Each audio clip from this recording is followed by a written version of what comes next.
Hi, everybody, and welcome to the Star Seeds and Lightworkers Collective. My name is Crystal, and today we are going to be talking about the cacao ceremony.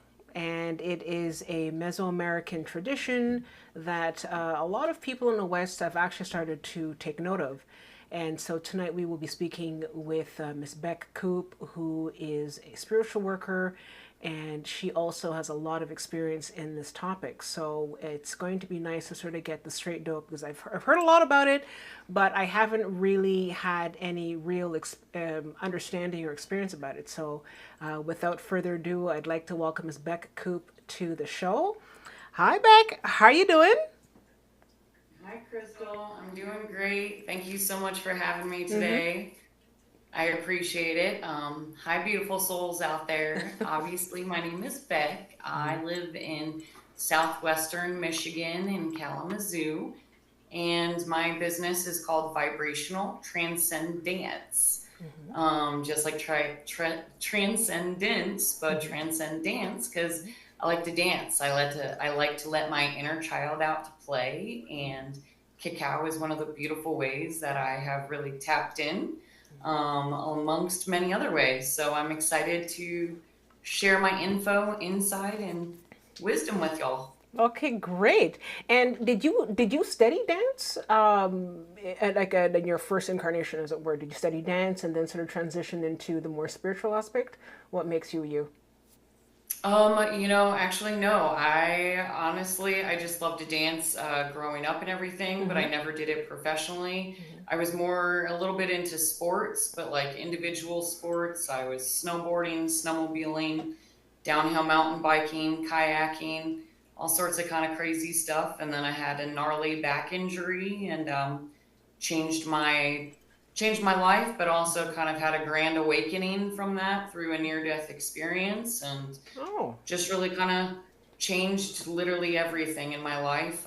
Because of physical limitations, I needed to expand my mind more and to heal other wounds. So I went deep down the rabbit hole of healing and finding the mystical, fun path of life. wow. And that's pretty interesting. And you said that you had a near death experience. Did you want to talk about that? Are you comfortable talking about that? I mean, sure. Yeah, absolutely. I've had more than one, to be honest. We'll start with the first one. I drowned when I was 15 in El Salvador. Oh, Basically, I had a 9 foot wave take me out and hit my head on the bottom of the ocean. And I just remember hearing a voice tell me, in order to survive, you must surrender. And at that point, I stopped fighting the ocean and I went limp, hit my head one more time. And when I woke up, people were pumping water out of my chest. oh, So that was pretty profound. And then I've totaled 7 cars, because at different points in life, my addiction was adrenaline and speed and bad boys. So I like to go really fast and do dumb things. So I've had a couple very near misses in the car wrecks. okay. But then another big eye opener that really changed my life was when I had a big snowmobile wreck and I was going about 60 miles an hour on the main trail. Somebody was on a side trail and they popped out of the woods and T-boned me. And I went flying over the handlebars and hit a tree. And one of the last things I remember was seeing my life flash before me and seeing headlights coming at me, and closed my eyes, said a prayer, and I woke up and the machine stopped about a foot in front of me. Wow. So, but I sustained major back injuries and rib cage injuries. And, at that point, I sold my snowmobiles, I sold my bike, I sold all my toys. And I literally changed into a totally different line of work because I couldn't do the heavy lifting and the stuff I was doing before. So, changed my world, but changed my mind. So, and my heart. Okay, wow. That's pretty interesting. So it's because of the spiritual experiences that you had that you decided to go in a different direction. And I find that interesting because a lot of times when people do that, it puts them on a different path, and they find out that their path actually one of the spiritual ones. So that's pretty interesting. So getting to your company now, about their company, when did that come into fruition? So I officially started the LLC a few years ago, but I've been practicing Reiki on clients for over 15 years and started in on sound healing about 5 years ago. So it's been a slow fruition to kind of build up to actually launching the business, Mm-hmm. but it's been a lot of fun doing a lot of one-on-one sessions with clients in person and virtually, as well as hosting a lot of local events.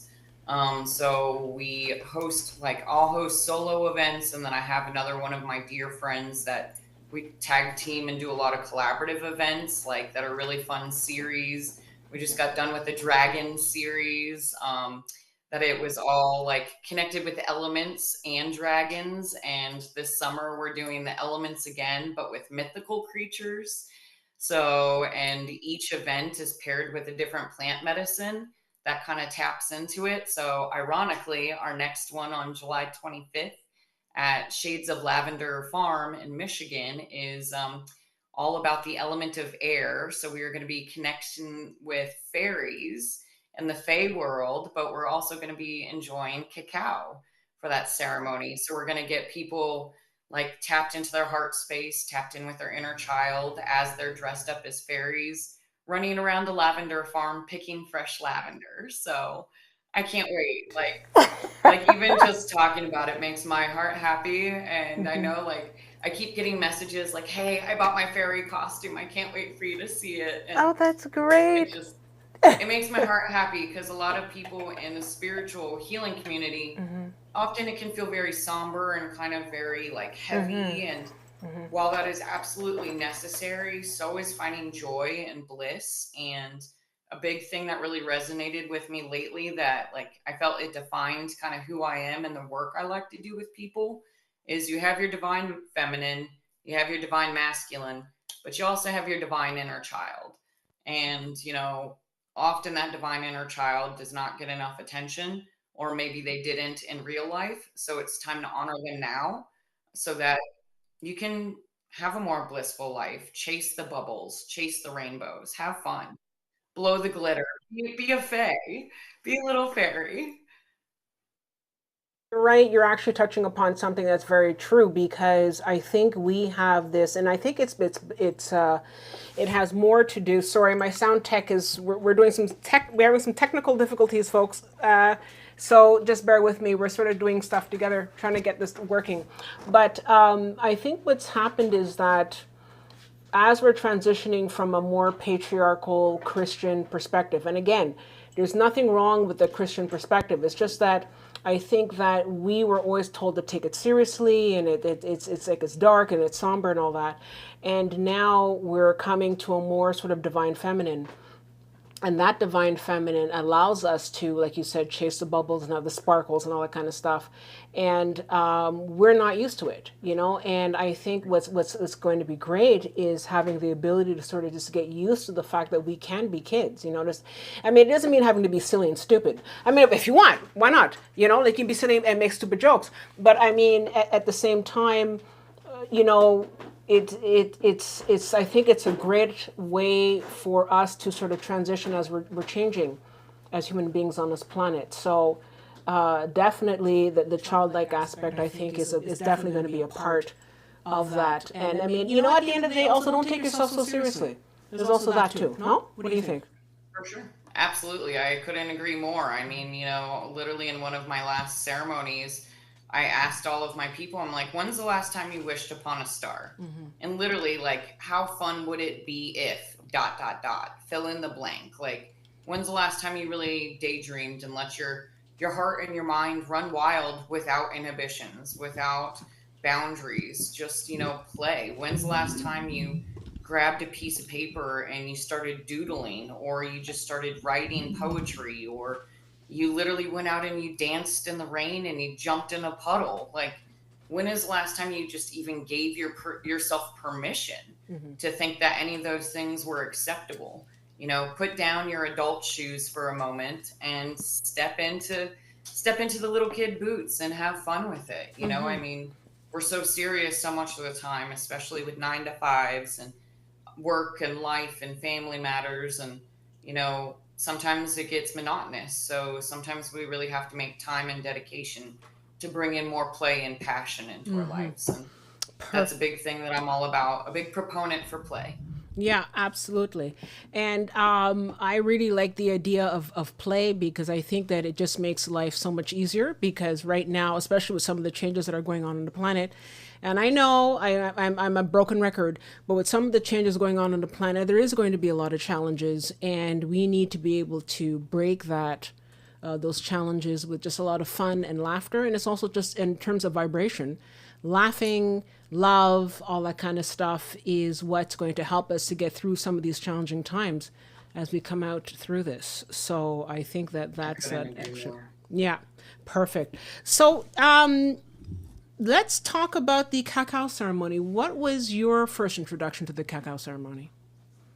Yeah, my first introduction was back in 2019 through a shaman friend, Okay. and she had us make the sacred beverage, and we called in the directions, set the sacred space, and we enjoy while we enjoyed the cacao, we had really big, deep, heart opening conversations that allowed us to be courageously vulnerable with each other. And then we did a like dance practice, and so we actually got blindfolded and danced to some beautiful tribal music and felt the rhythms, felt everything. And then afterwards we drew out any messages that we felt we got from source or from our spirit guides. And it was very profound for me because it felt like a return home to the medicine rather than a first experience. And it felt very welcoming, it felt very warm and nurturing, I felt very safe, there was nothing about it that was intimidating. um I mean, and I was surrounded by dear friends literally dancing and giggling. I mean, I couldn't be more grateful, and then getting to do artwork and share about the experience afterwards. So that's why when I host cacao ceremonies, yes, there is the formal part of the traditional ceremony where we're sitting down and enjoying it, talking about it. But I like to incorporate movement and activity and something that feels natural and flow. Artwork is a beautiful way, but there's a lot of different ways that you can incorporate fun and play into these ceremonies too. Okay, perfect. So I think we have a couple of slides that you wanted to share with us. So I Oh, think we'll sort of do that. And okay. you can let us know a little bit more about what's going on with these pictures that we're looking at. Okay, so here we are, the sacred Mama Cacao, I think. Yeah. So Sacred Mama Cacao, she is just so special, and she is so connected with Mama Gaia. And so often when we are calling in the directions and setting up our sacred space, I really find it very important to thank all of the hands that actually got the cacao to our mouths that day. So, starting by thanking Mama Gaia for blooming the beautiful plants. I even have a beautiful little cacao tree right here that I was gifted. So it's Sorry, so can you show important. us that tree again? Sorry, I think we were. Oh, Yeah, that's great. Okay, and so she's is that going to actually make like the pods and all that? Oh yeah. it will. She's only about 1 year old now, maybe a year and a half, and she is the red Theobroma Okay. variety. Okay. So yeah, eventually she'll make some of these beautiful pods as you saw on the intro screen and be able to be consumed down the road. Okay, great. And I know that you have just recently bought a new house. So, will you be able to grow that in your because you're in like the east part of the United States, I think, right? And so, would you have the proper weather for that, or I don't know? Unfortunately, not outside. Okay. So she'll have an indoor life Hmm. with me. Unfortunately, I can put her out on the sunny days, and she likes that, especially when it's hot and humid. Hmm. But yeah, she definitely cannot handle our Michigan winters here. Yeah, It's a little probably too not. cold, a little too cold for her blood because cacao is actually naturally grown on what they call the cacao belt, Okay. which is about 20 or like plus or minus 20 degrees above the equator. So it's, only in a very specific region of the world where you can find cacao growing naturally. And all of that is outdoors. Most commonly, most of our cacao is coming from Central America, some in Southern America, but then also over in the top of Africa. Hmm. And then you also will see a couple varieties over towards the Polynesian Islands. But again, like all along that same latitude is where the cacao is being grown. Okay, great. And and with that being said, like something that's super important is, in general, like cacao is kind of a touchy topic for some people because of there's unfortunately a lot of child labor behind it, Yeah. and so it can be really tough. So that's why making sure that any chocolate that you get is truly ethically sourced is Hmm. huge. Hmm. And especially if you're doing it for a intentional medicinal ritual purpose, Hmm. making sure that the cacao you get is like as pure as possible and supporting the tribes and all of that is so huge and Hmm. essential, to be honest. And I can talk more about that later too. Yeah, absolutely. Because I knew we were going to sort of get to that point because it is something that has to be broached. Is that unfortunately similar to coffee, you are going to Sure. have unfortunately some labor issues.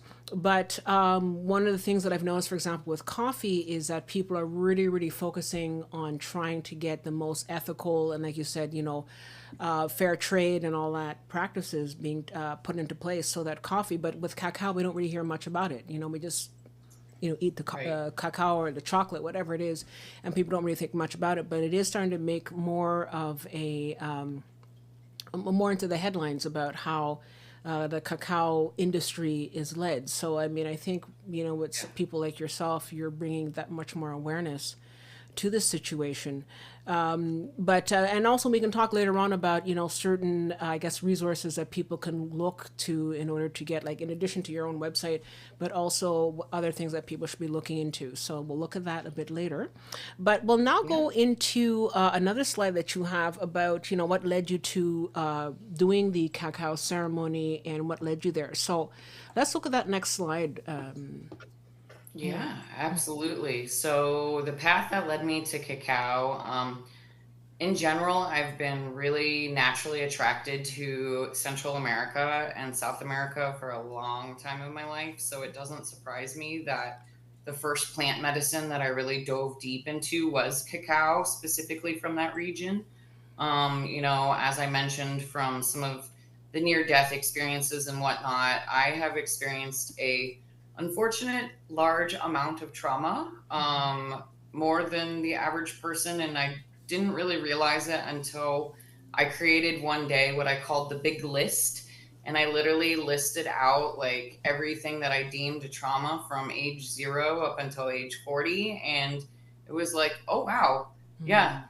Some people go through about like half of that, but Yeah. I've been through a lot. And so, with that different trauma, what I realized is each of my different situations I was trying to find healing with, not one modality was a one size fits all. And so, what I really started to realize is that there were so many different types of healing modalities out there.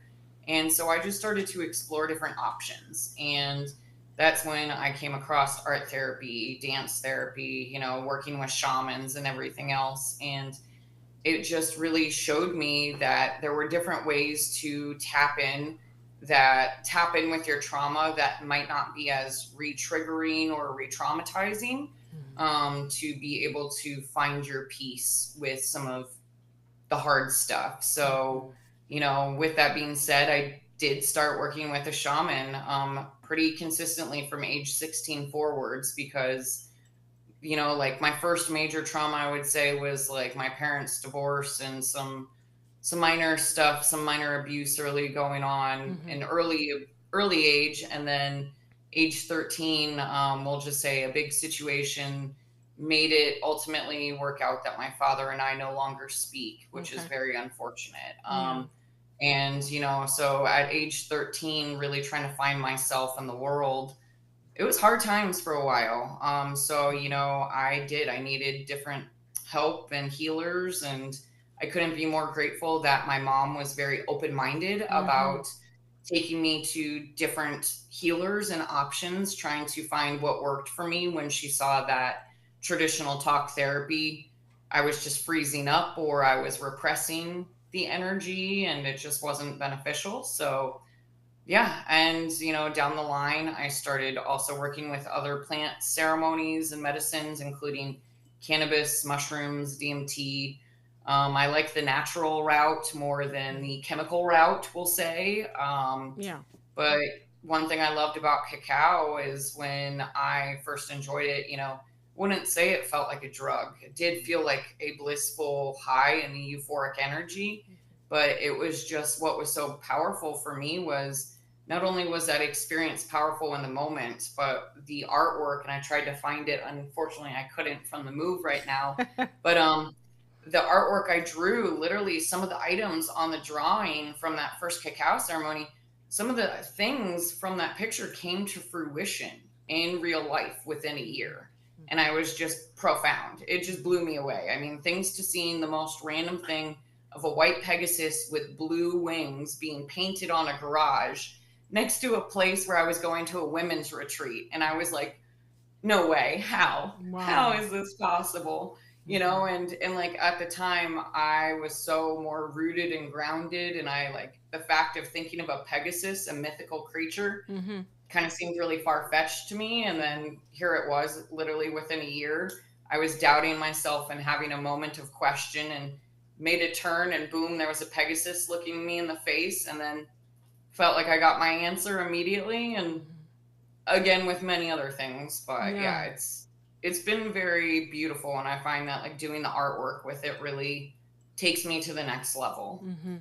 Yeah, it's funny because and I know that you've been a member of the group and you've been seeing a couple of our presentations. And what's one thing that I find very interesting, the more people that I interview, the more people that I meet on this channel, it just seems that we all have to go through that route. We are all going through our shit list. We are all going through all our trauma. We are all going through everything. And so many people that have come on this show have said, yes, and especially if you're the Gen X generation, astrologically, that generation has been through, we raised ourselves. We went through a lot.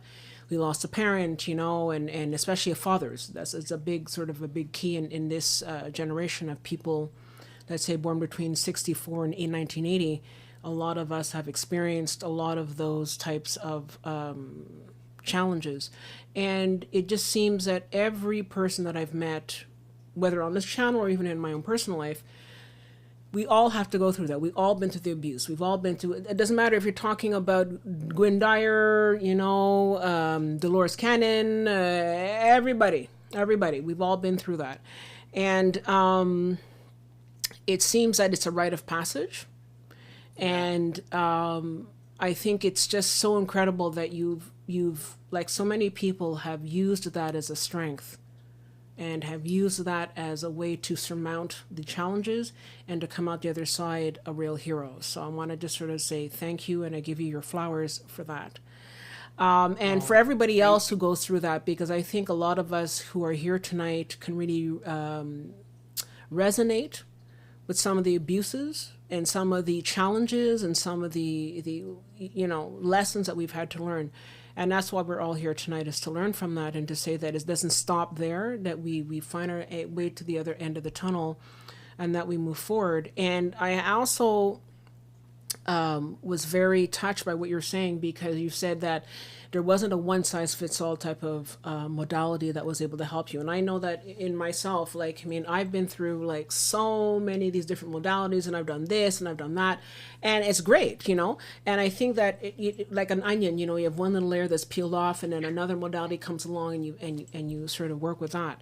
And so I think it's great. So even with all the sort of the work that I've also done on my own self with my own personal traumas, excuse me, I find it very interesting this next level here with the cacao ceremony. Now, I was, when you were saying that you tried the cacao and you I mean, I know you've done other plant medicine as well, so that's a different sort of different level.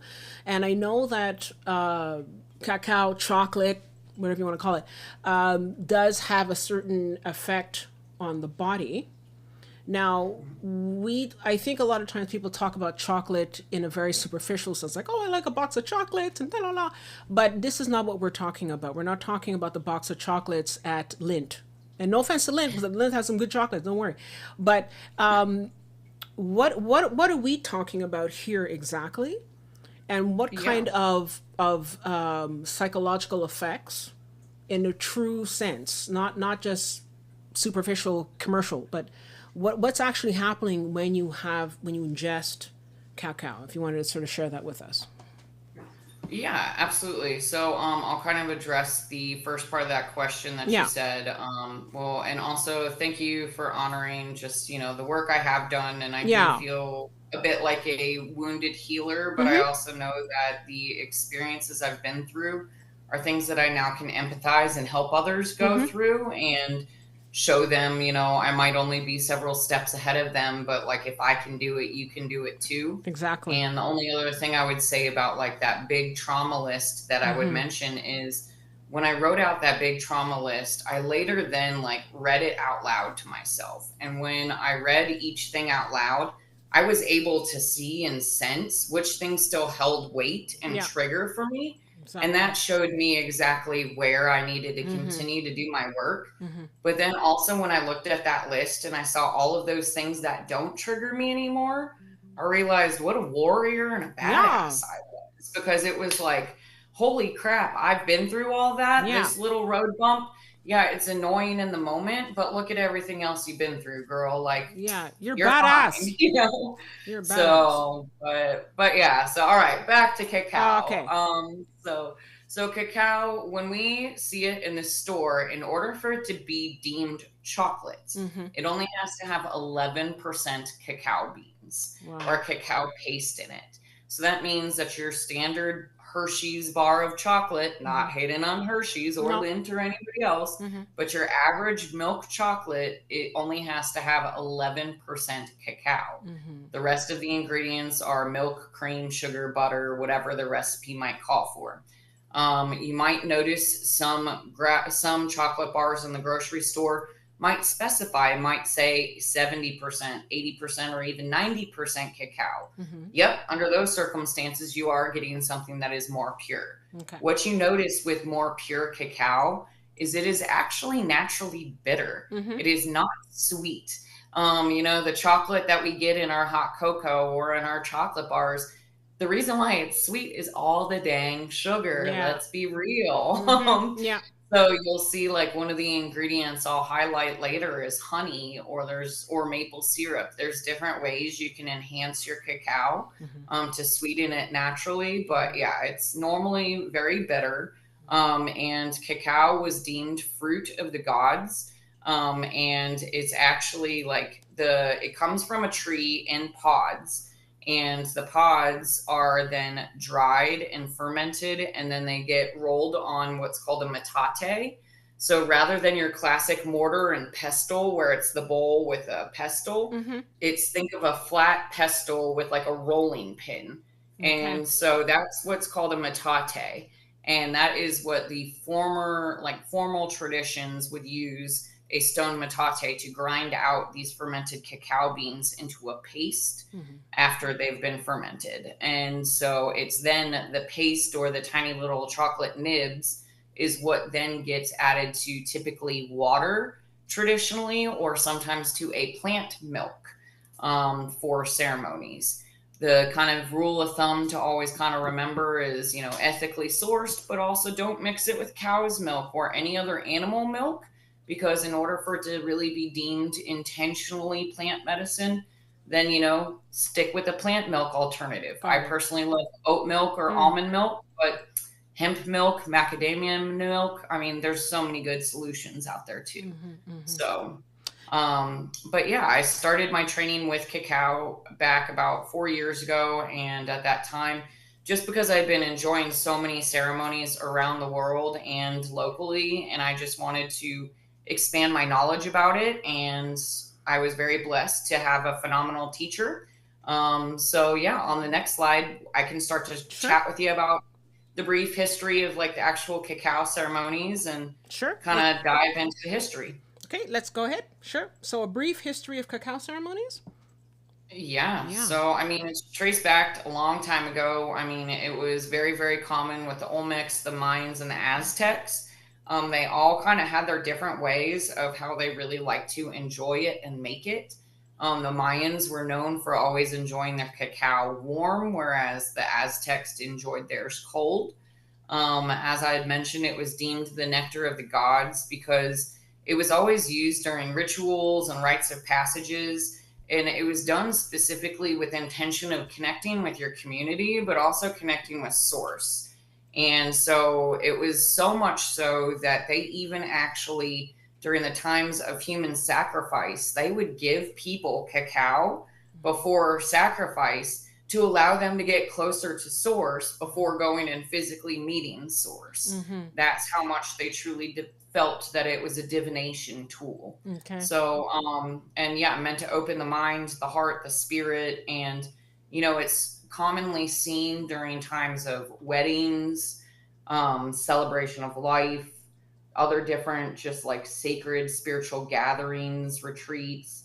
And so now you're seeing it happening more in community setting, which is really nice rather than only on these big rites of passage, because it's just intentionally bringing people together in a shared, cohesive, open mind, open heart space. Mm-hmm. And so honestly, it makes me so happy to see more and more of these ceremonies popping up, because it truly, to me, it just means that people are wanting to come together to share open minds and open hearts together. Yeah. And when you look at the ceremony, I think my next question on all this is that you were talking about how when you find a chocolate bar in the grocery store and they say like 50-60%, that kind of stuff. So I understand that it does have a higher cocoa paste content. However, all of that is being obviously processed by machines and in a different types of facilities and all that kind of stuff. So I hardly think that there is any kind of actual direct link between the person and the cacao, because although I don't understand it specifically until tonight, my understanding is that it helps to have a personal connection, like to look at the cacao as you're raping it over the the, uh, the tool that you're using, and then at that point to then use the plant milk to go ahead and to follow through with the ceremony. Is that what I'm understanding? Because there must be a difference between what you find in the grocery store at 70% and exactly what it is that you yourself are doing vis-a-vis you and the cocoa. Did you want to comment on that? Sure. Yeah. So, typically, a lot of the cacao that I will actually be sharing with anybody who logs in for our next virtual cacao ceremony, Mm-hmm. I'll be sending out cacao kits that will include the cacao and all of the different ingredients for that specific recipe of cacao that we would make together virtually. And then we would enjoy it together. And then we would go through some visualizations and fun stuff. And what you see is that it is different than the chocolate you're buying in the store. It's not just chocolate chips melted up. Mm-hmm. Like even when you see it in its raw form, like the way that I typically get it when I go over or like out of country, for instance, when I go to Nicaragua, I buy it in 3-pound bricks. Okay. And it's like, I mean, it's just big solid bricks of cacao paste.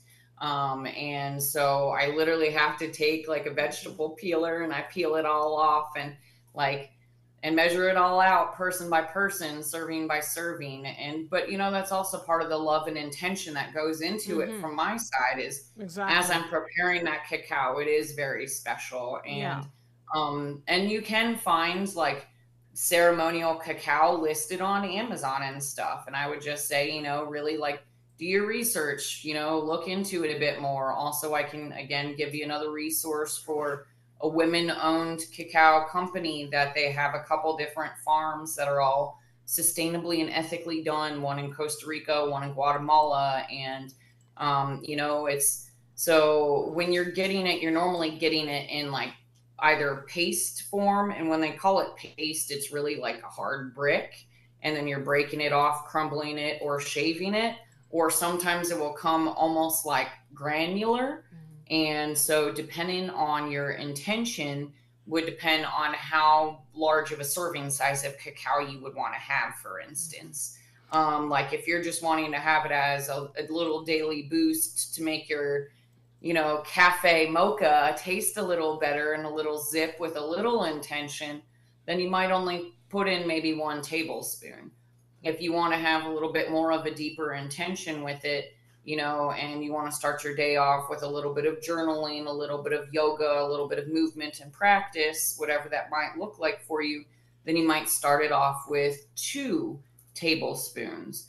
But a traditional ceremonial amount is normally anywhere between 3 and 4 tablespoons of cacao mixed with several ounces of whatever, if you're doing water or a plant milk, and then your other ingredients. But when it comes to ingredients, I like to change up my ingredient recipes to dependent on the intentions behind it, because I like to think about the alchemy of the different ingredients. So if I'm doing a very transformative, fiery based cacao ceremony, then I'm going to want to have more warming ingredients like ginger, cayenne, cinnamon, turmeric, black pepper. And those things make for a very unique blend with the chocolate flavor, something that most people don't think of. But then there's also like an elemental blend where each of the different ingredients correlates with a different one of the elements.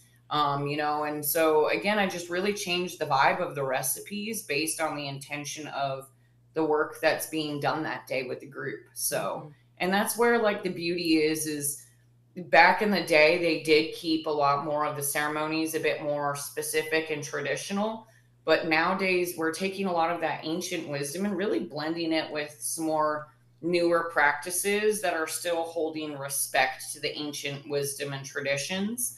And like back in the day, they would enjoy cacao and have sound healing, but they likely played different instruments than I would be playing today.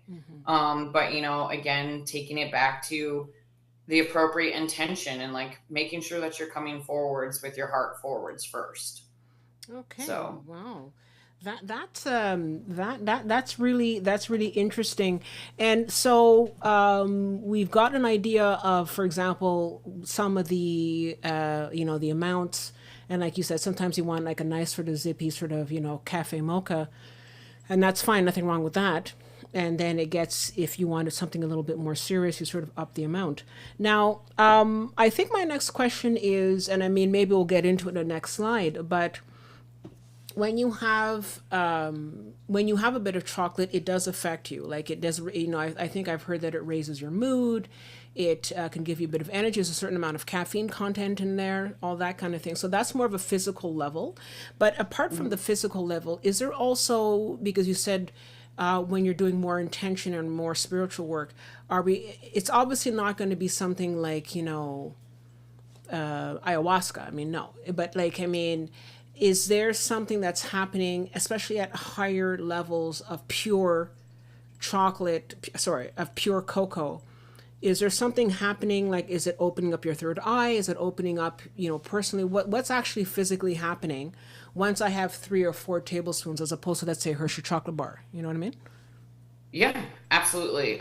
So let's definitely, I can go through a rundown of a bunch of the different like good medical benefits. Mm-hmm. So cacao contains over 300 different compounds, including like magnesium, iron, antioxidants. And so it's really good for the mind and body in a lot of different ways. It's one of the richest sources of magnesium on the planet. So that's really good for helping out our nervous system and reducing anxiety, while supporting your heart and brain health.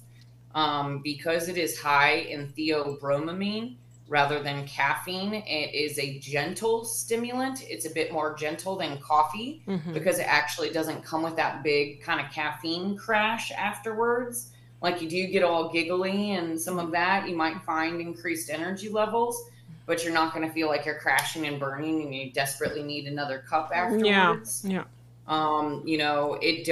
It's really connected with heart opening specifically because it is deemed a vascular dilator. So, what that means is it's actually allowing your blood to pump upwards of 30% more effectively and efficiently throughout your whole body and to your brain better, which is making that heart brain connection that much stronger, because it's allowing you to have heightened awareness and enhancing your meditation, but also allows you to have deeper emotional releases, because you're getting more blood flow. You're literally coming to life and you are opening your heart, not just in a spiritual way, but literally because you are pumping so much extra blood through your body. It also has literally 40 times more antioxidants than blueberries. Wow. So Who knew? that's kind of, I know that's a fun thing, and I love blueberries, but Yeah. hey, let me take my blueberries with my Why chocolate. not? Like, that makes me happy. Double your fun. Oh heck yeah, I'm all about fruit and chocolate. Yeah. Like, please, like, take me to the fondue place and Yeah. give me some raspberries or strawberries. Well, put your head Count me in. underneath the fountain, chocolate fountain. Oh, you'll find me there. There's no denying it. I mean, and so it is really just awesome on the ways that it does enhance the mind and the body in so many different ways, which is why it's so beautiful to see how it does create that mind and heart coherence. But it's also, non-psychedelic, but it is very spiritually active. Like when you Mhm. really tap in and you have it on a higher serving level, I mean, some of the messages that come through from your higher self, your spirit guides or source, can kind of blow you away, and it can even take a couple days to integrate, which is why like I really love to encourage people to journal after it or to draw out their experience. And I'm like, look, even what you draw might not make sense in this immediate moment, but in a couple months, you look back at your drawing and you're like, oh my dear God. And it's a Mhm. deja vu moment. Mhm. So, but yeah, that's kind of like the fun part about it. And then I know in a couple slides later, we'll dive in a little bit more into some of the top medical things Okay. as well. But I know on the next slide, we covered some of this about the Yeah, ceremonial I or the think we did. ceremony and the Meso-American culture. Yeah. So yeah, like when is it consumed during those rites of passage moments, Mhm. special events, sacrifice, as we talked about, and then the different preparation techniques. A lot of ceremonialists like to typically prepare their cacao in advance Okay. and then bring it to the event for people to enjoy. I personally really enjoy having people help me make the cacao. So, like, if you look at that picture Mhm. that's on that screen, that's actually a picture from one of my events. And Okay. you see that, like, all of the little cups around the actual Mhm. Dutch oven there around the crock pot are full of different ingredients. And so, literally, each of my participants would reach forward, grab an ingredient, look at it, bless it, then pour it into there. And then, after all the ingredients have been combined, then I give my clients, my participants, the opportunity for everybody to stir it and put their love and their intention into it. So I feel that making it is also as special as consuming it together. Mhm. But not saying that other ways are wrong. It's just maybe a way that I like to set my ceremonies different. So it just adds I'm all about interaction. Like I'm a dork. Take me to a kebab bar, take me anywhere where it's hands on. I want everybody to be hands on. Again, my inner Yeah. child's in there. So, But there's nothing dorky um, about that though. But I mean, it's pretty cool because I think what's happening now, especially, everything is so virtual, everything is so far away, and everything is so computer and all that kind of stuff, and it's far away from us. And I think that part of the idea of being in a ceremony, whether it be cacao or otherwise, is that we're connecting with people, and we're connecting with yeah. people and their energy, and our energies is coming together. And if you know anything about a toroidal shape around our body, the heart toroid, we are our energies are always intermingling, and so that's how we get to have an energy connection. And I find that right now more and more people are looking for that connection because they feel lost, especially after COVID. People are like, oh, they feel lost and they don't feel like they're connected to anything anymore. And what's good about this ceremony, and like I said, any other ceremony, is that you come into connection with others. And I think that that's really important, not only in terms of what we're talking about, but also at our higher levels. We connect at a different level. Now, I do have a question here from Dean Rivers. He says here, what's your first recommendation for a combined nutritional flavored chocolate bar? My reference for a good bar is Green and Blacks. There's a brand I think called Green and Blacks that I've actually heard of as well. But I think he's basically asking what is a good recommendation for a combined nutritional flavored chocolate bar. So I think what we're talking about here is what is the amount of cocoa, the minimum you really should be getting in a chocolate bar? Like, is there like what, a 25% or a 30%? Um, so I mean, it really is going to depend on preference. Like if you are truly going for like an intentional serving amount, then, I would be looking at the ingredient list to the perspective of like how many tablespoons of cacao are in that recipe specifically. So I would say that if you're looking for truly a ceremonial amount, that's where we're talking the 3 to 4 tablespoons. But it's tough to say because I really don't go for like traditional chocolate bars. After finding out so much about the ethical considerations, I honestly kind of really cut back on buying a lot of normal chocolate like I used to, like that random Reese's or that random Snickers or random Hershey bar so much anymore. I've really turned to a lot more being super specific about the cacao that I'm consuming. It's either for intentional purposes or I'm getting it from like a fair trade chocolatier place. I'm very spoiled where I live that there is one of those very close. There's a couple different chocolatiers around here that do fair trade chocolate. So that's just, but like there's a lot more companies popping up, like we said in the beginning, that are literally putting their stamp of approval on their products that are saying that it is fair trade. So I would just say do your research a little bit.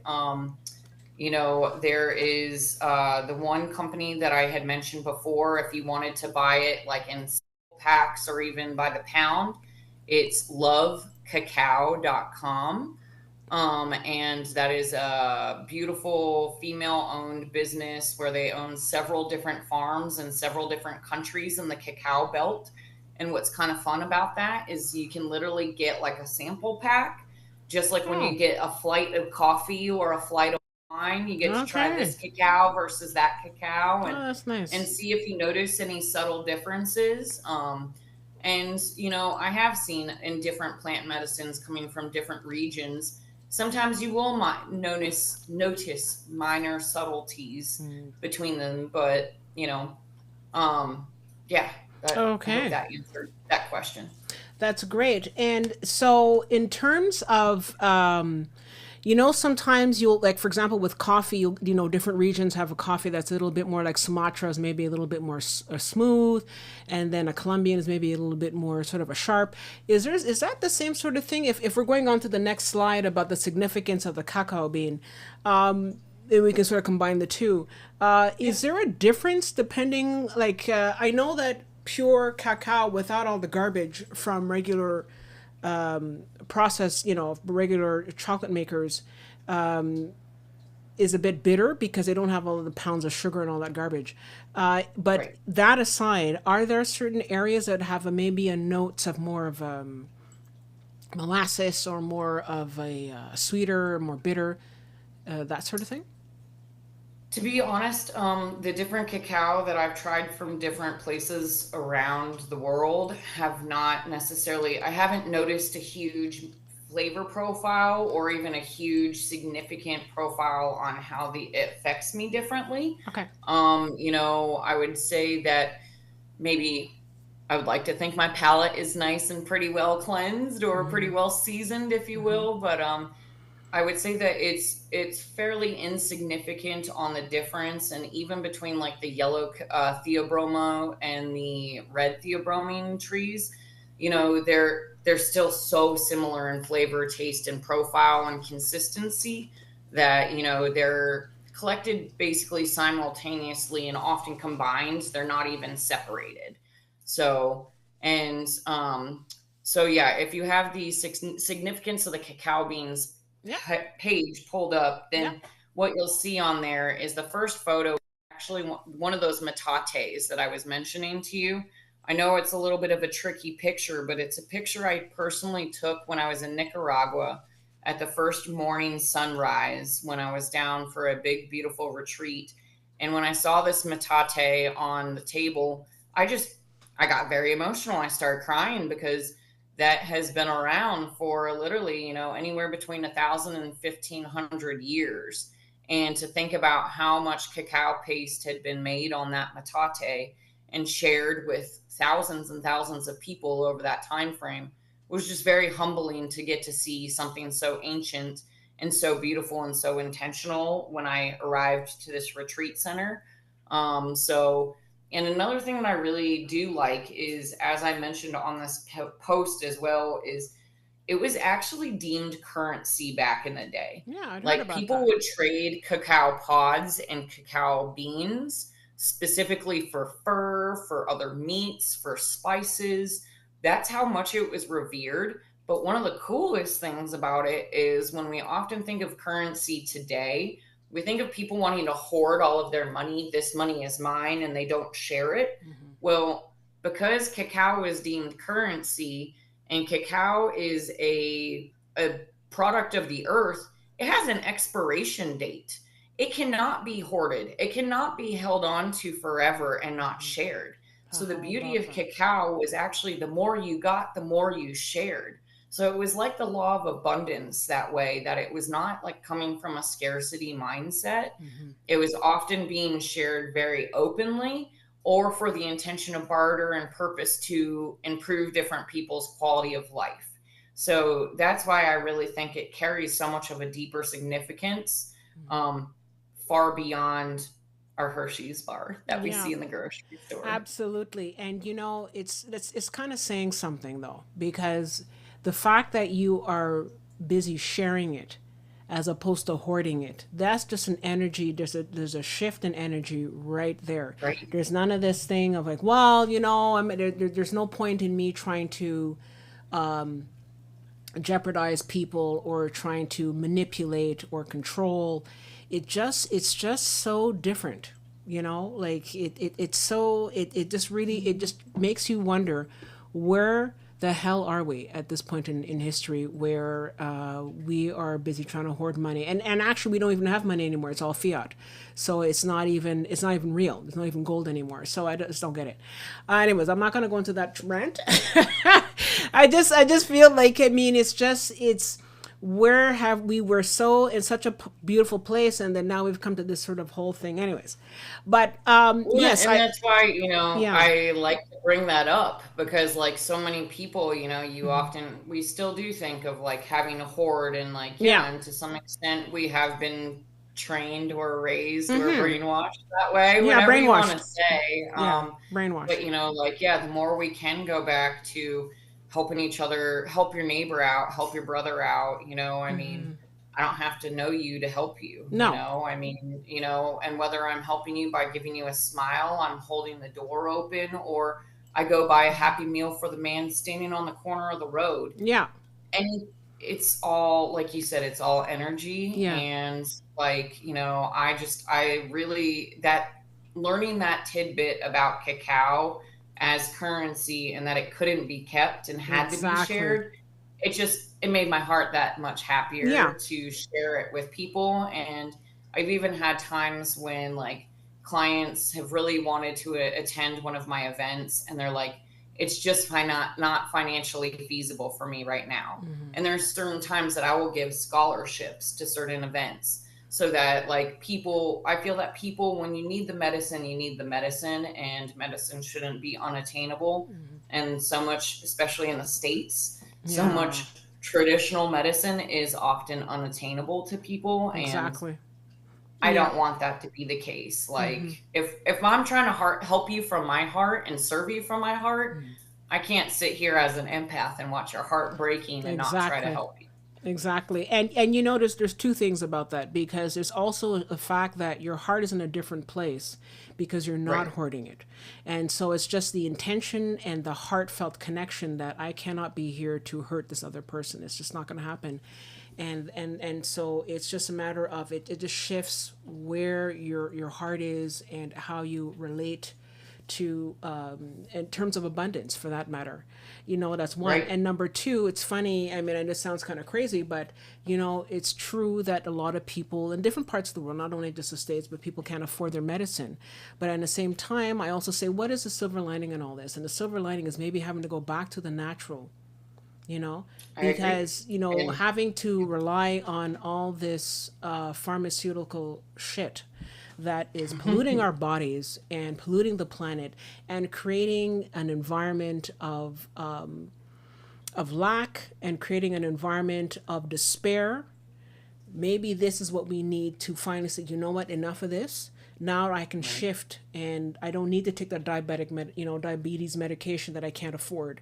I can actually just right. try a more natural approach and probably get you know, a better result from it. And I'm not saying that people should stop and kick their doctors away. That's not what I'm professing at all. Sure. But you know what, though? I think that a part of this shift in humanity is shifting from this whole chemical and greed centered big pharma and moving more towards a Mother Earth, Gaia, feminine energy where we share and things that seem, obviously eating a Hershey bar is fun, but it's not really going to do much for you. But if you're shifting and we're looking at using cacao and other types of plant-based medicines to heal our bodies and to detox our bodies and to heal it, therefore, is, I think, sort of the direction that we really should be going in. That's just my own personal opinion, but I think Well, that's and sort I'm of right there where, with you on that, you know, honestly, because, as a child, I learned that I was allergic to majority of the antibiotics out there. yeah, And so I learned that, like, honestly, I need to be able to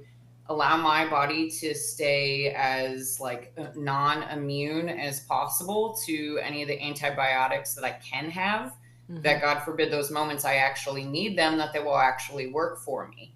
And so, as a result of having really bad reactions to so many antibiotics, I had to start learning about homeopathy, herbalism, and all of this naturopathic healing much earlier on in life. And so, I was turning to herbal remedies and supplements. I've got books on books on books of herbalism and alchemy and yeah, everything. And that's why, like, during my different ceremonies and events, I am talking about the energetics behind each yeah, of the different ingredients, because the energetics matter, but so do the medical benefits. And that's why the next slide that we have is all about the top medical yeah, benefits of cacao.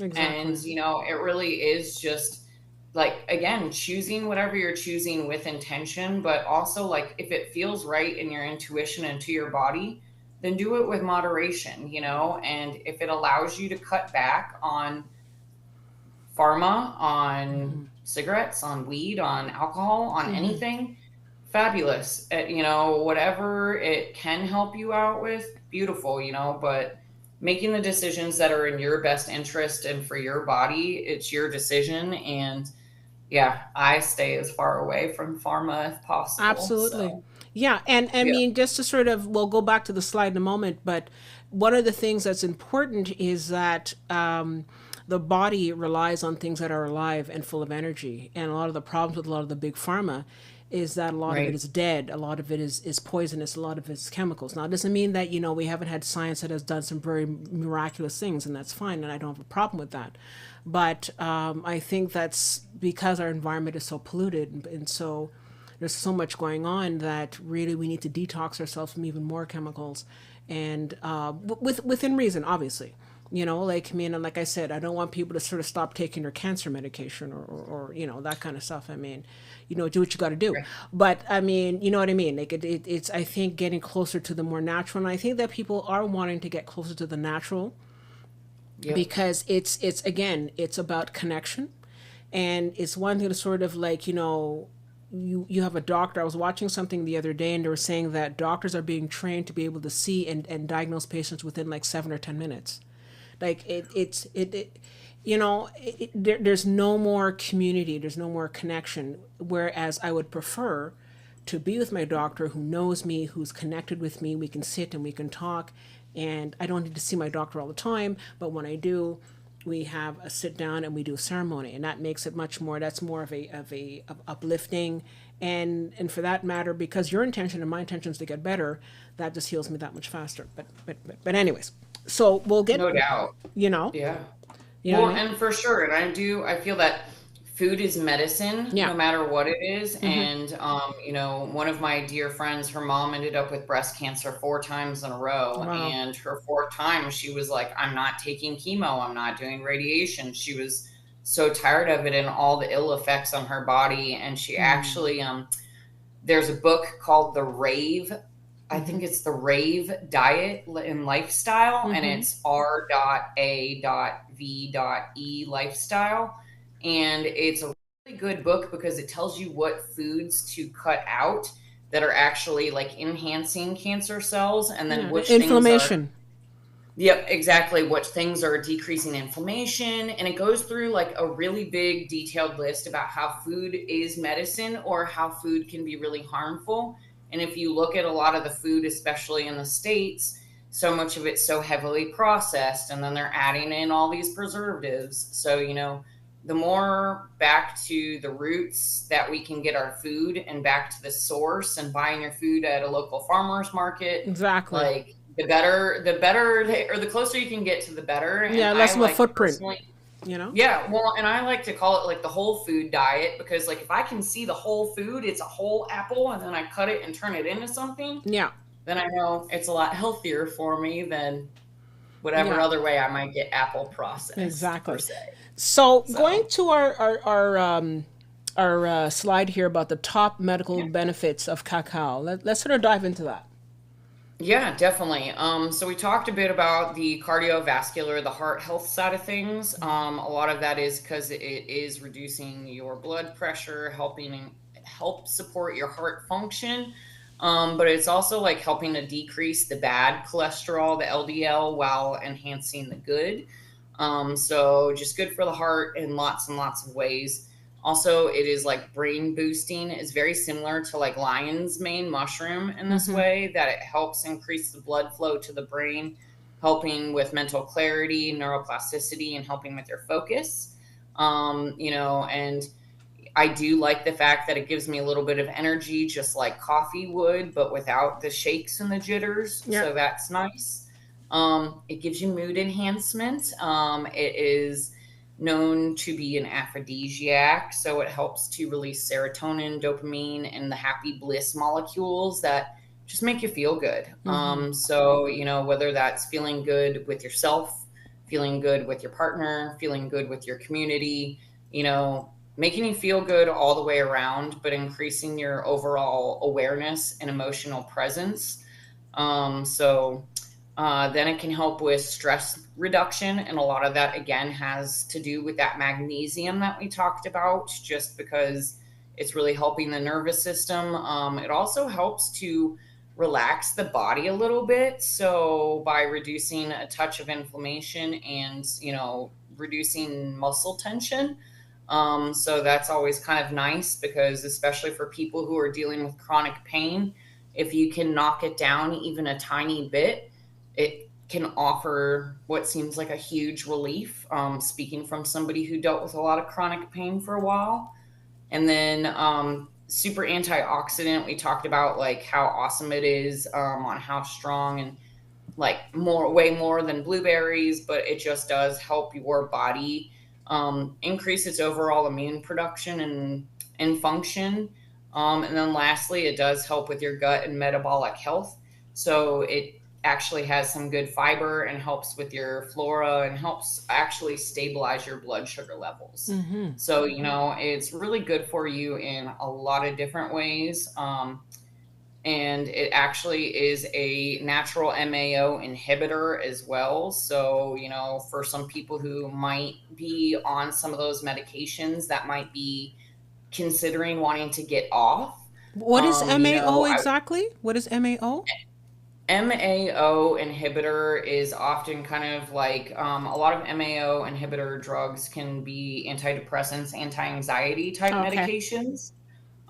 So what it does is, since it is helping to increase those feel good feelings and that serotonin, Oh, it okay. can kind of help you find that more of a balance, especially if you're starting to wean off of some of those pharmas. Mm-hmm. Again, not saying it is a replacement. I am not a doctor, Yeah, exactly. Yeah. No. but that like it is something that if you were to talk to your doctor about wanting to eventually get off of some of those other things and find other natural mood boosting things, then this is something that you could incorporate into your lifestyle to help support your emotional balance. Okay.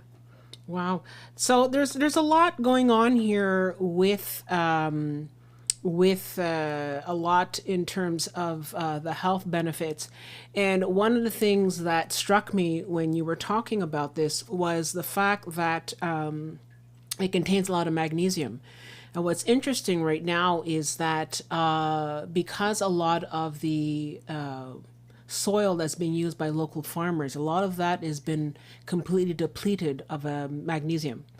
And it's leading to a lot of problems with our health because we used to have food that had a high concentration of magnesium, and we no longer have that. So we're also suffering from those types of less amount of magnesium in our food. So if we can find it in a fun form like cacao, why not? It really helps us really in terms of our health. Now, I do have a couple of comments here that I wanted to read out from our audience, and some Yeah. interesting ideas. I have here Cy Grace. She says here, there's something so familiar about the. I think this comment came about when we were talking about the cacao ceremony itself, and about how it's about sharing. And she said there's something so familiar about this from the Ethiopian coffee ceremony. And so I Mm. did not know Ethiopia had a coffee ceremony. So if you want to let us know about that, I would love to hear more about that. I have a Yeah. comment here from Becca B. The more we share, the richer we are. That's a divine feminine at work. And yeah, it's absolutely, that's exactly it. Because I think that comment came about when we were talking about the idea of money and hoarding and all this stupidity.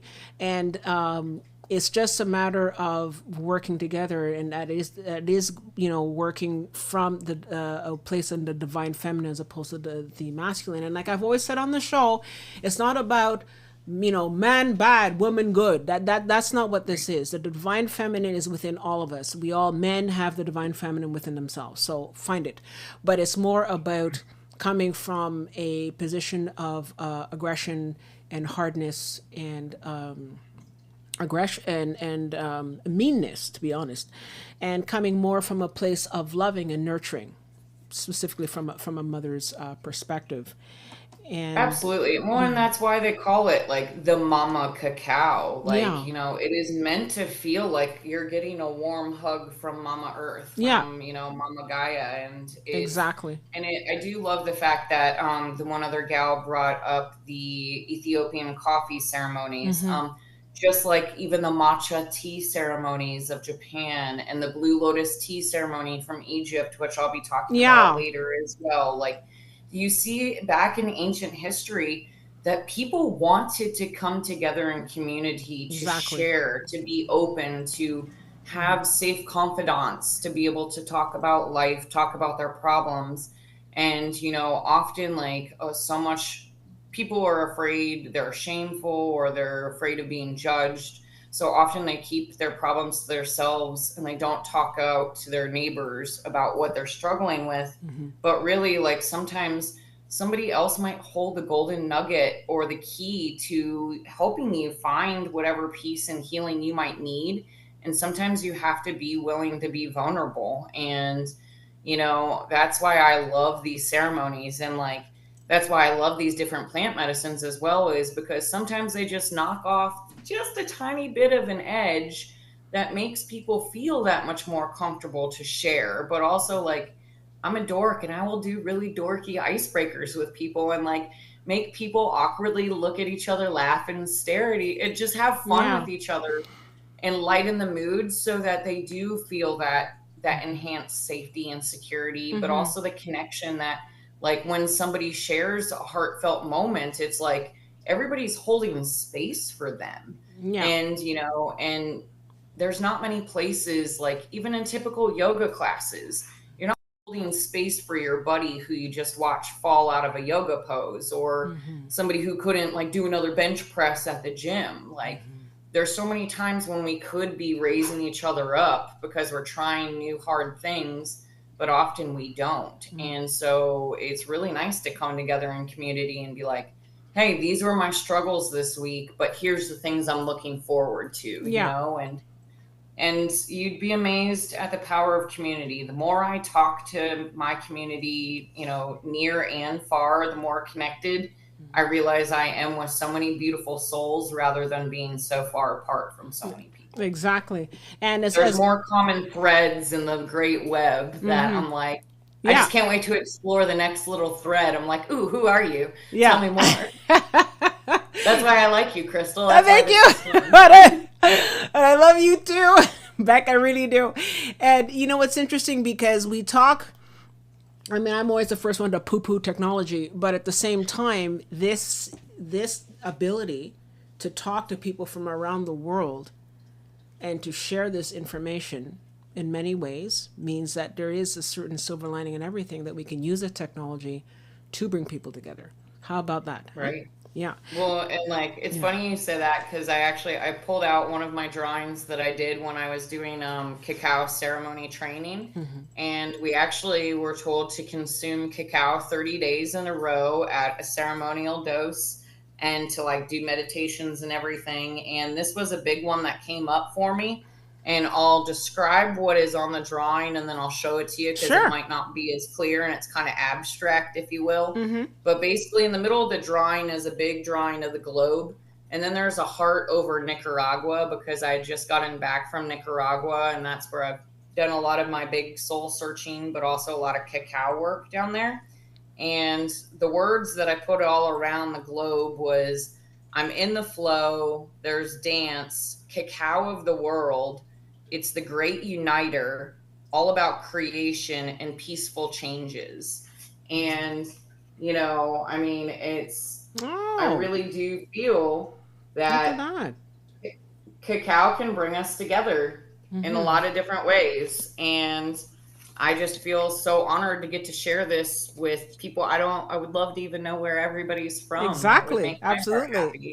Like, drop it in the chat, say where you're from. Yeah, I would, please do. Please do. yeah. Please drop it in the chat. Let us know where you're from. I just have a couple more comments here. I have here Dean Rivers says that science has apparently discovered that giving and receiving is the same thing. And he's Mm, asking, what does that mean? And I think that the giving and receiving means that there's not one above the other. When you give and you receive and you give and you receive, it's a circle. And it's a yeah. continuous circle. It's an endless flow. And that is I keep the thinking of infinity yeah, loop. the infinity Like, loop where it's consistent. So Dean, I think yeah. that's sort of what we're looking at here is that when it's giving and receiving, that it is something that we are all sharing in tandem at the same moment because it's all one. It's one big loop. Well, and when it feels like it's in balance is when it feels like it's not a struggle. It's when things are out of balance, when you're giving too much or you're taking too much, that you Exactly. notice that things feel wonky. Yeah. But like when you're in the flow, as many people say, and even a lot of the I wish I remembered which scientist it was that dubbed the in the flow theory, but like Mm-hmm. when you are in the flow, you have found your perfect balance in whatever you're doing, that your brain is focused, your heart is focused, your intention is focused, and it's like the rest of the world disappears. And it's Exactly. during those moments that you're able to be the most productive, or you're able to create the most beautiful art piece, or Mm-hmm. sing that epic song and hit that note you've never hit before. I mean, because you're feeling source through you. And when somebody told me that the word inspiration means that spirit is within you, like you Mm-hmm. are in spirit, Mm-hmm. it made my heart happy. Or like that you're Oh, enlightened means that you've been literally filled with so much spirit. light that like you're now enlightened. Oh, there you go. There you go. I love that, Yeah. This is very good. I Yeah. do have another comment here from Becca B. Conventional doctors don't even do physical exams anymore. What are your thoughts on Anthony Williams' work, Medical Medium? Now, I'll be honest, I haven't heard of I don't know. Have you heard of medical medium? If you could sort of drop us a little bit more information about that, Becca, I would love to sort of have that. And maybe we can share that with the rest of the members tonight. But it is true. It's rare that you go to a doctor now and they do any kind of medical exam. They're not there to really sort of cure you. Like I said, your doctors are now being trained to get you in and out of there in 7-10 minutes. So clearly, they're not going to do what they're supposed to do, and they just sort of leave you hanging without even knowing you, and they might even end up being misdiagnosed because you don't really get to know the person, you don't really get to know the whole organism, and so you just sort of cut Exactly. into And bits. You know what I yeah, mean? unfortunately, I'm unfamiliar with that doctor or their practices as well. Mm-hmm. But what I would say is that when I was dealing with a lot of my like antibiotic struggles, and then also just trying to find more natural routes, I went to everything from Chinese medicine with acupuncture, acupressure, Mm-hmm. to naturopathic doctors, osteopathic doctors. I mean, I tried all different types of holistic routes because when I had my major back injury, I dislocated 4 ribs, 4 vertebrae in my Oh, shoulder all at once. wow, that's fun. And oh, it was brutal. Yeah, yeah. And they wanted to put me on a ton of opiates, and then because I had happened to be asking for a divorce at the same time, Ugh. and I like lost my athlete's body and my Mm-hmm. athletic career, like they were like, all right, well, we're just going to load you up with antidepressants and opiates, have fun, Mm-hmm. and we'll see in a month when you need a refill. And I Yeah, was like, sorry, no. yeah. And that's honestly when I turned even deeper into plant medicine, but also into meditation. And I can genuinely say that, like, between plant medicine, meditation, and yoga is what has prevented me, and I'm knocking on wood Mm-hmm. legitimately right now, Mm-hmm. from having back surgery from that major incident 13 years ago. Yeah. I mean, and like the fact I wasn't paralyzed or lost my leg is also a blessing, that I got hit literally milliseconds behind where I was standing. I mean, Okay. like, so divine intervention for sure, but finding the Yeah. right doctor is key. And unfortunately, sad to say that most insurance does not cover more of the naturopathic doctors. But I would say that it's 1000% worth doing a assessment or consultation with a naturopathic doctor and paying for it out of pocket. I would fully 1000% Yeah. recommend that, hands Absolutely. down, to Yeah. anybody, any day, for any ailment, to be Mm-hmm. honest. Yeah, and like I said, I mean, if you're my God, like stage 3 for cancer, like, and again, it's personal choice. Like, I mean, you have to do what you have to do, but I'm starting to see a lot more people turning to natural medicine. A lot more people are turning to it because they're saying, look, even if they do have insurance, and I know for people in the States that's a very touchy issue, especially what's Right. happening now politically.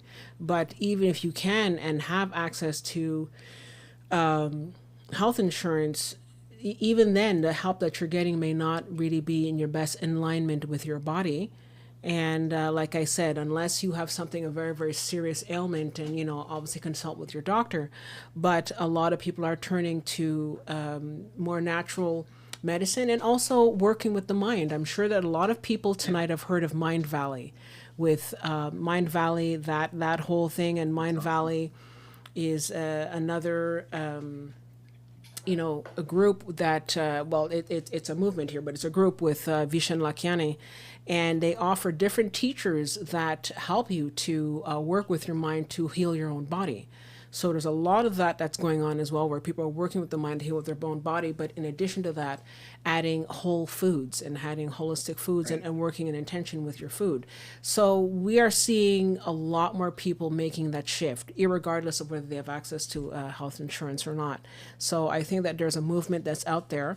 And definitely things like the cacao ceremony are just another part in that branch of that tree of Yeah. moving forward. You know what I mean? I do have a couple of comments here. I think some people are telling us where they're from. I have Cy Grace again. She says here, yes, that's what I mean.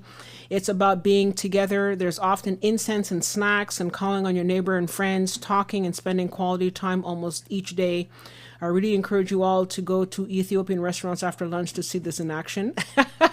Thank you, Cy Grace. We'll definitely go to the Ethiopian restaurants. I love Ethiopian food. It's very, very nice. Oh, And it's it's all so about good. sharing, because you're around Yeah. this big pot, and you have like this, I can't remember, it's like a type of bread. I was gonna say, is it soba bread? It's like Cy Grace, can you tell us, there's a bread that you have to break off, and you scoop It's with the so good. food. It's so It's good. spongy and Yeah, it's a delicious. spongy type of wet bread, and for the life of me, I can see it because I've been to an Ethiopian restaurant with some friends, and we shared the food and it was great, but I can't remember the name. So if you want to give us a name, Cy Grace, I'd love that. I have here, so we got some comments here about where people are from. So we have Amanda Yes. here from Alberta. Hi, Amanda. And we have Cy Grace who's coming in from DC. And we have I'm from DC AML. originally. Yeah. Mhm. All right. And we also have AML coming in from the Niagara region. I know we have a couple of people from Niagara region in Canada.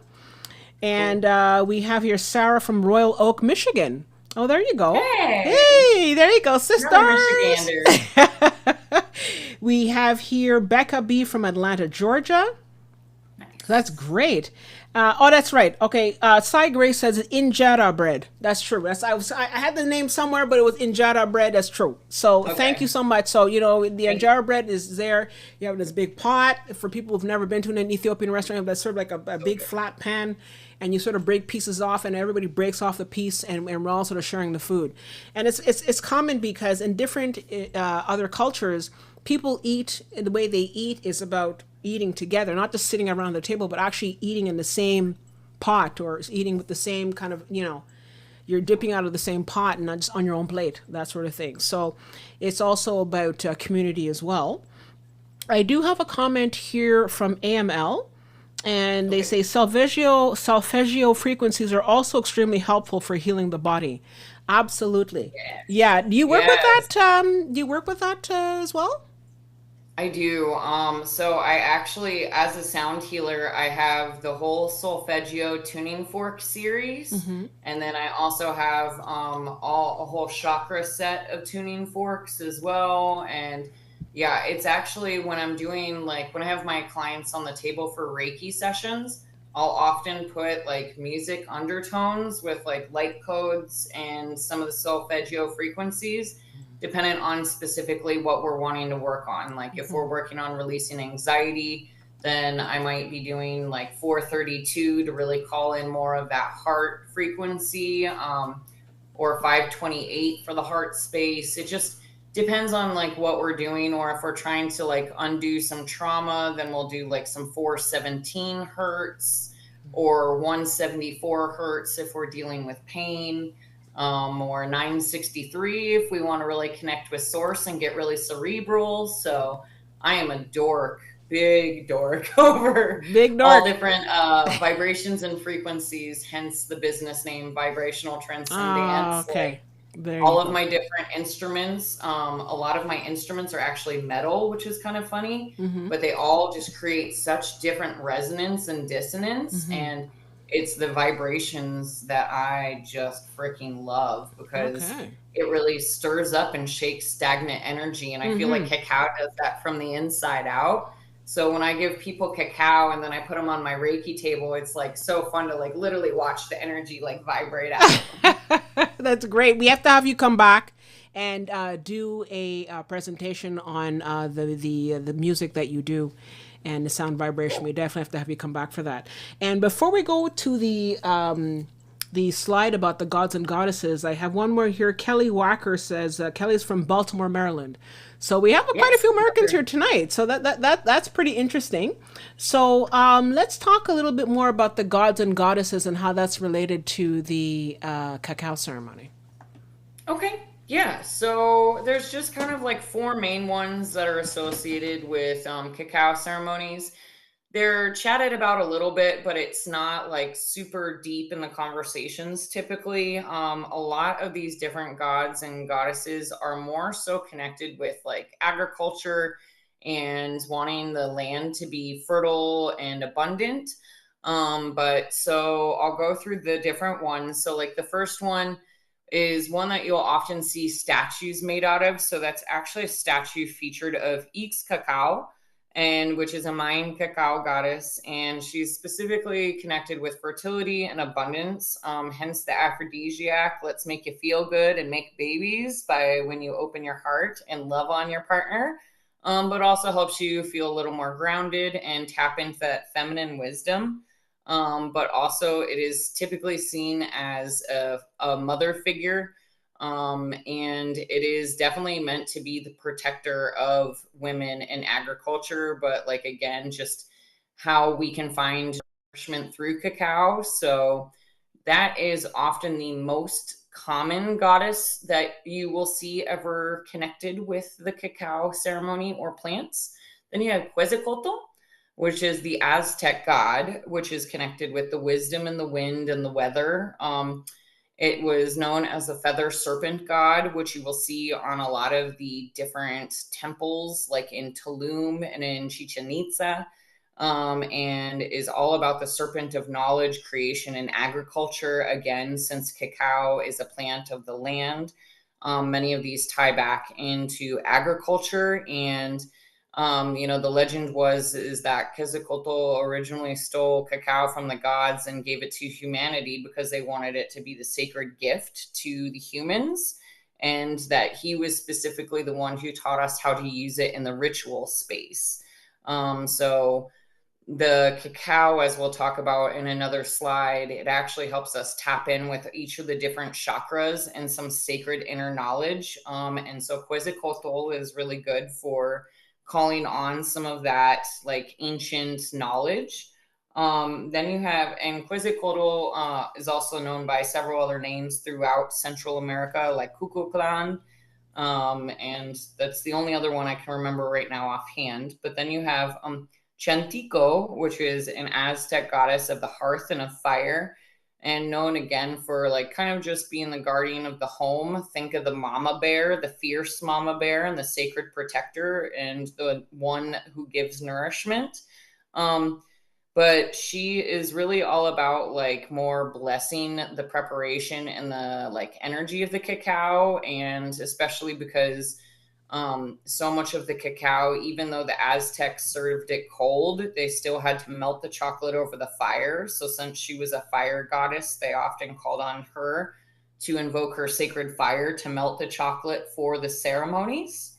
And then you have Umcax, which is a Mayan god of agriculture again, and back in tapping in with the vegetation, the forest, and the plants. And since cacao and corn were two of the main key crops back in the day, it was deemed as currency, as we talked about, but also like that truly it was, a way that we could be using plants in sacred ceremony. Also, like when you imagine the tobacco ceremonies and everything else. So, this type of agriculture god was called on for many of the different plant ceremonies, not just cacao. Mm-hmm. So, Okay. that kind of wraps up that. So on the next slide, we'll talk about like kind of what happens at the ceremonies, the way that I traditionally will host them. Mm-hmm. Um, so what you will see in the photo there is actually me having everybody calling in the directions. So what we like to do first is we set this space and like cleanse and clear the space by setting up our intentions. Often we'll set up an altar and set the sacred space, but calling in the directions, if you've never done this before, it's done in many different practices, but it's basically calling in the gods or the guides from the north, south, east, west, also from I like to tap in with the cosmos and with Mama Earth, and then with yourself and your guides. And it's just a very powerful practice on when you're really setting your intention to create a healing space. And then we go into preparing the cacao together, kind of as I discussed earlier. And then we drink it, or we connect with the cacao even prior to consuming it. So you're connecting with the plant medicine before consuming. And then we like to connect with the group. And then, like I mentioned, sometimes we move, we sing, we chant, we dance, artwork, and then close out the healing circle with gratitude for everybody. And I always like to, close out my ceremonies on, what is a blessing that you can send out to the entire world right now. So we know that the power of when people come together in groups, we amplify each other. And if even all of these small groups around the globe are coming together at different points to share the same sacred heart space, then, the more we can send out that positive energy to the world together. Yeah, that is absolutely stunning, especially working with the different gods. And you know what? I think what's interesting is that, and I mean, people have their own spiritual, beliefs, and they can work with their own spiritual, whatever works for them. But at the same time, I feel that it's also allowing people to be much more open-minded to different concepts, different ideas, and dare I say that even if you're talking of different names, a lot of the energy is the same. So it's not about really just sort of, it's not about moving away from your own spirituality. It's just more about opening up different concepts of the same type of source. Sources comes with many different names. And so that's very interesting. And also when you're talking about calling the different directions, people who are familiar with Native American, First Nations, Indigenous practices will understand about the four corners and the four different directions, different spiritualities. So that's very interesting. The picture that you have there, with you and that picture was taken where again? Like, is that in the United States, or was that in South America? So that picture was taken here in Michigan. So that is at one of the beloved venues. It's a lavender farm. Okay. And so we host like a big series of typically 5 to 8 events there per summer. And it's like these beautiful wooded setting, and there's 30 hammocks set up in the woods. And so we'll have our like cacao ceremony in the woods, and then people will lay in the hammocks, and I'll do the sound healing all around them, and it's just a ton of fun. Or sometimes we'll drink cacao and we'll go frolicking through the flower fields, so whatever the vibe is. But yeah, that is especially at Shades of Lavender in Mattawan, Michigan. If for my Michigander who's on the call, There you if you're go. on the west side, come join us. It's beautiful. Absolutely. That's amazing. I definitely would love to one day sort of come by and sort of surprise you and say, surprise, here I am. Heck yeah. I got a guest room for you, girl. Come on. Perfect. Perfect.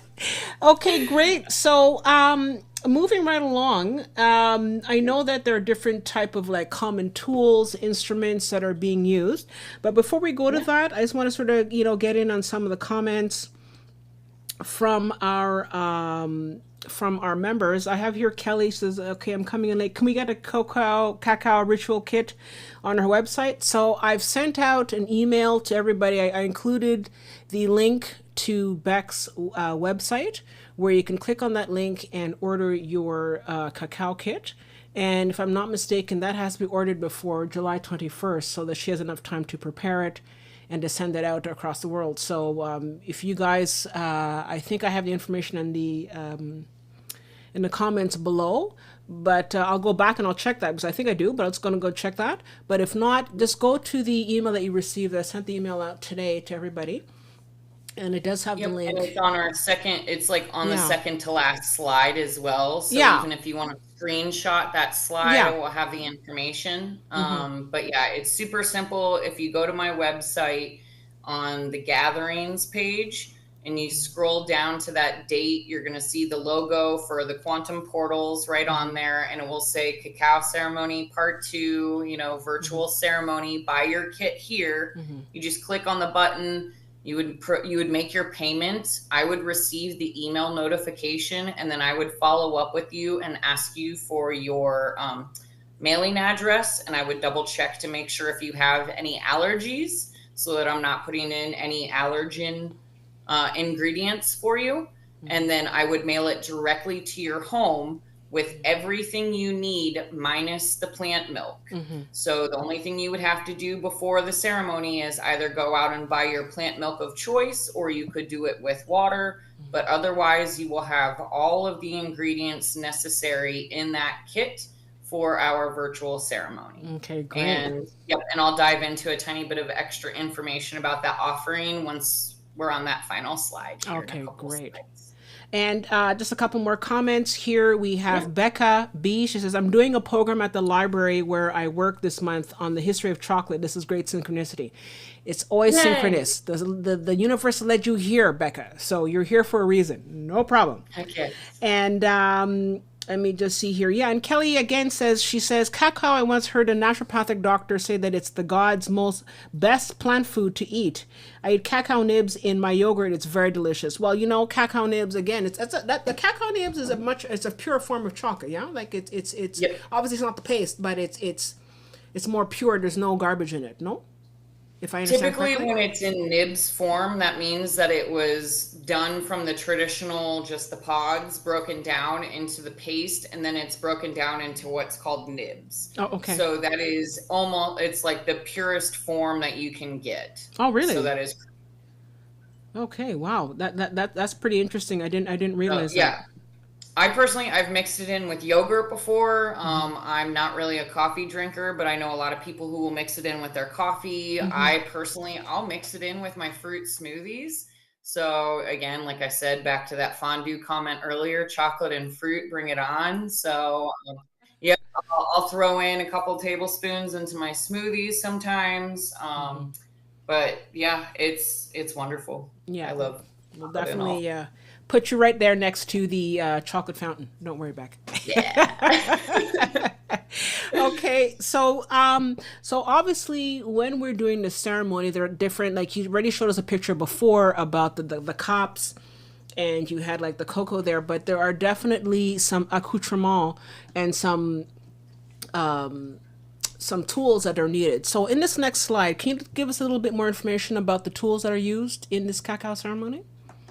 Yeah, so again, it just kind of depends on what the intention is behind the cacao ceremony. Is it a ceremony that is meant to awaken, enlighten, and enhance you? If so, bring your journal, bring your artwork, bring things like that so that you can, really tap into that creative, imaginative side. Sometimes it's all about cleansing and purification, which is why like candles, incense, smudging, any of those things can be really nice as tools and rituals to help, set the space and clear the energy before and after doing the work. I personally really do like, especially when I host events, to create a beautiful altar for people. So that it's something that's very visually appealing for them, but also that represents like the different elements and the different directions.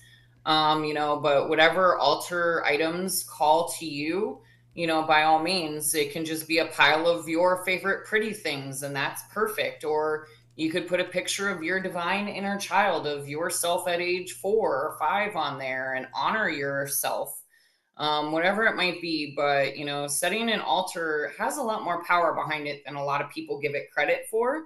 And then I love Oracle decks.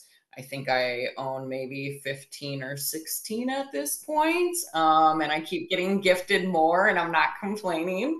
But I really find that when I do enjoy cacao, I get even more in tuned with my decks. And it's all of a sudden like I will feel like a specific deck calls me, and then I get the exact message I need out of it. Or if I'm pulling cards for someone, it just seems to help make a more clear connection with source. So that's why I really love tapping into that. Also, again, because it's tapping into your creativity. If you do like music, you know, whether you're playing it or you're singing to it or you're dancing or chanting or toning, anything that is in connection with your throat chakra is really big. So, you know, I just love the cacao for the freedom and the just flow that it gives you. And then like some of the most common like mantras that I like to have people tap into is like, I'll even just invite you right now to close your eyes for a minute, take a deep breath, and get grounded. And go ahead and put your hands on your heart for a moment. And you can repeat these words either out loud in your space or in your mind's eye. But I open my heart to receive love and blessings. I open my heart to receive wisdom from Gaia and Source. I open my heart to receive wisdom from Gaia and Source. I am love. I am love. Everything I need is already within me. Everything I need is already within me. I am guided by my heart. I am guided by my heart. And go ahead and take a nice deep breath all the way in through the nose. And gently exhale all the way out. And notice if your heart just calmed down just a tiny bit more as we dropped into that space together. And think about how much deeper you can go with different divine sacred tools and these mantras. So thank you guys for taking a beautiful little honoring space and moment with me there. And with that, we'll jump into the next slide that talks about the spiritual benefits of the ceremony. Okay. One of the slogans of my business is I like to open your mind, heal your heart, and free your soul. Because I feel that often when we close our minds, we close our hearts and we limit our soul's capacity. So I'm all about cracking things open, bringing in that love and everything, and then letting you fly free as a bird. So, and then another beautiful benefit from these ceremonies and from cacao in particular is it connects us to each chakra. So I'll just kind of lightly, quickly tap into how it connects us with the chakras. So with the base root chakra, it connects us to Mama Earth and to Gaia and our roots. Then next with the sacral chakra, it connects with the aphrodisiac, our feminine side, and our love and lust. Then with the solar plexus, it taps us in because it is just like being fire roasted, and it allows us to pull on our own authenticity, but also allows us to tap in a little bit more into our masculine side, and calling on our own power and being more empowered. Then we have obviously talked about all the ways it opens up our heart space. Then from in the heart chakra, and then with the throat chakra, it helps us open up our connection with others because it makes us feel safe to express ourselves. Then it connects in with our third eye because it can bring in more intuitive visions through meditation or artwork or through dance. And then it connects us with the crown because, as we talked about before, it's the connection between your higher self and source. So it's really cool that one plant can really help us tap in and find alignment with all of our chakras. But then, as we also discussed, community connection is huge, but connection with whatever source you may call that, and your higher self or your little inner self, whatever it may be, it's all super important. So, you know, the benefits of the ceremony extend far beyond the physical, medical enjoying and taste. It really goes a lot deeper than that. So And yeah, our next slide is just going to kind of chat about the virtual ceremony, and then we'll open it up, I think, for any final questions, Yeah, right, sure. Crystal? Absolutely. So, did you want to talk about, we said want to join our virtual cacao ceremony? Yeah, sure. So on July 30th, it will be the same time frame again, from 8 until 10 Eastern Standard.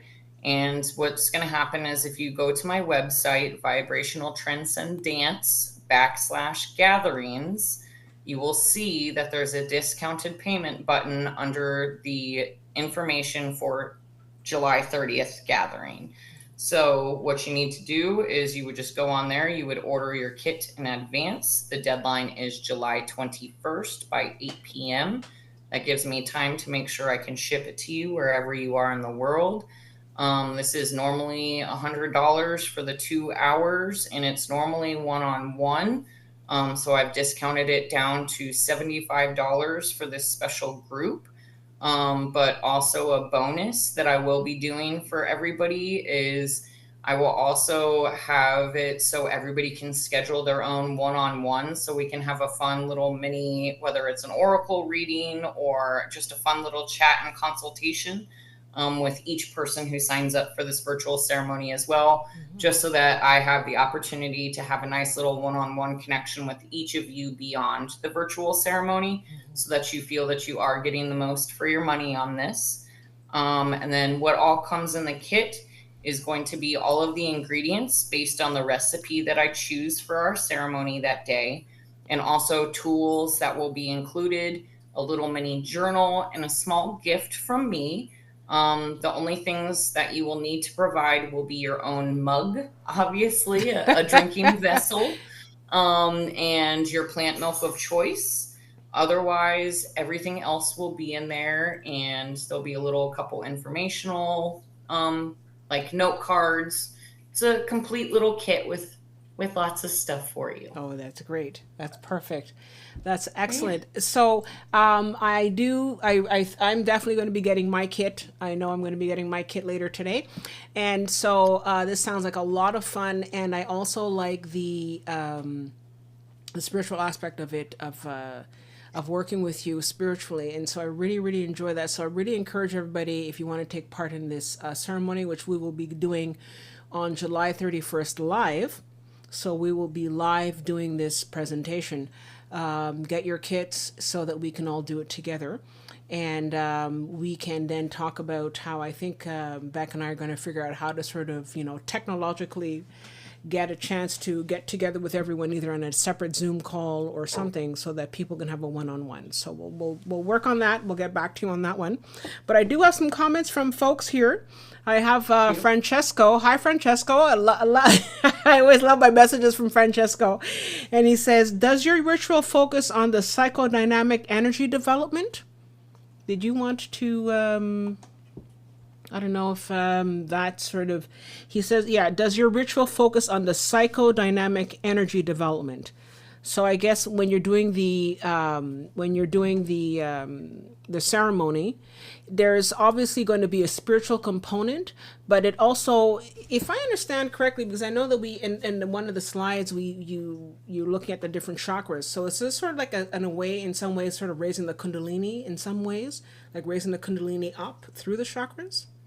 Would you say that? So we like in different practices, again, depending on the ritual or the ritual, the ceremony, it can depend on what we're doing. So there are some where we are intentionally trying to raise the energy. So like with something like that, with the Kundalini rising type situation, like I might do specific breath work or chanting that correlates with each one after we've consumed the cacao.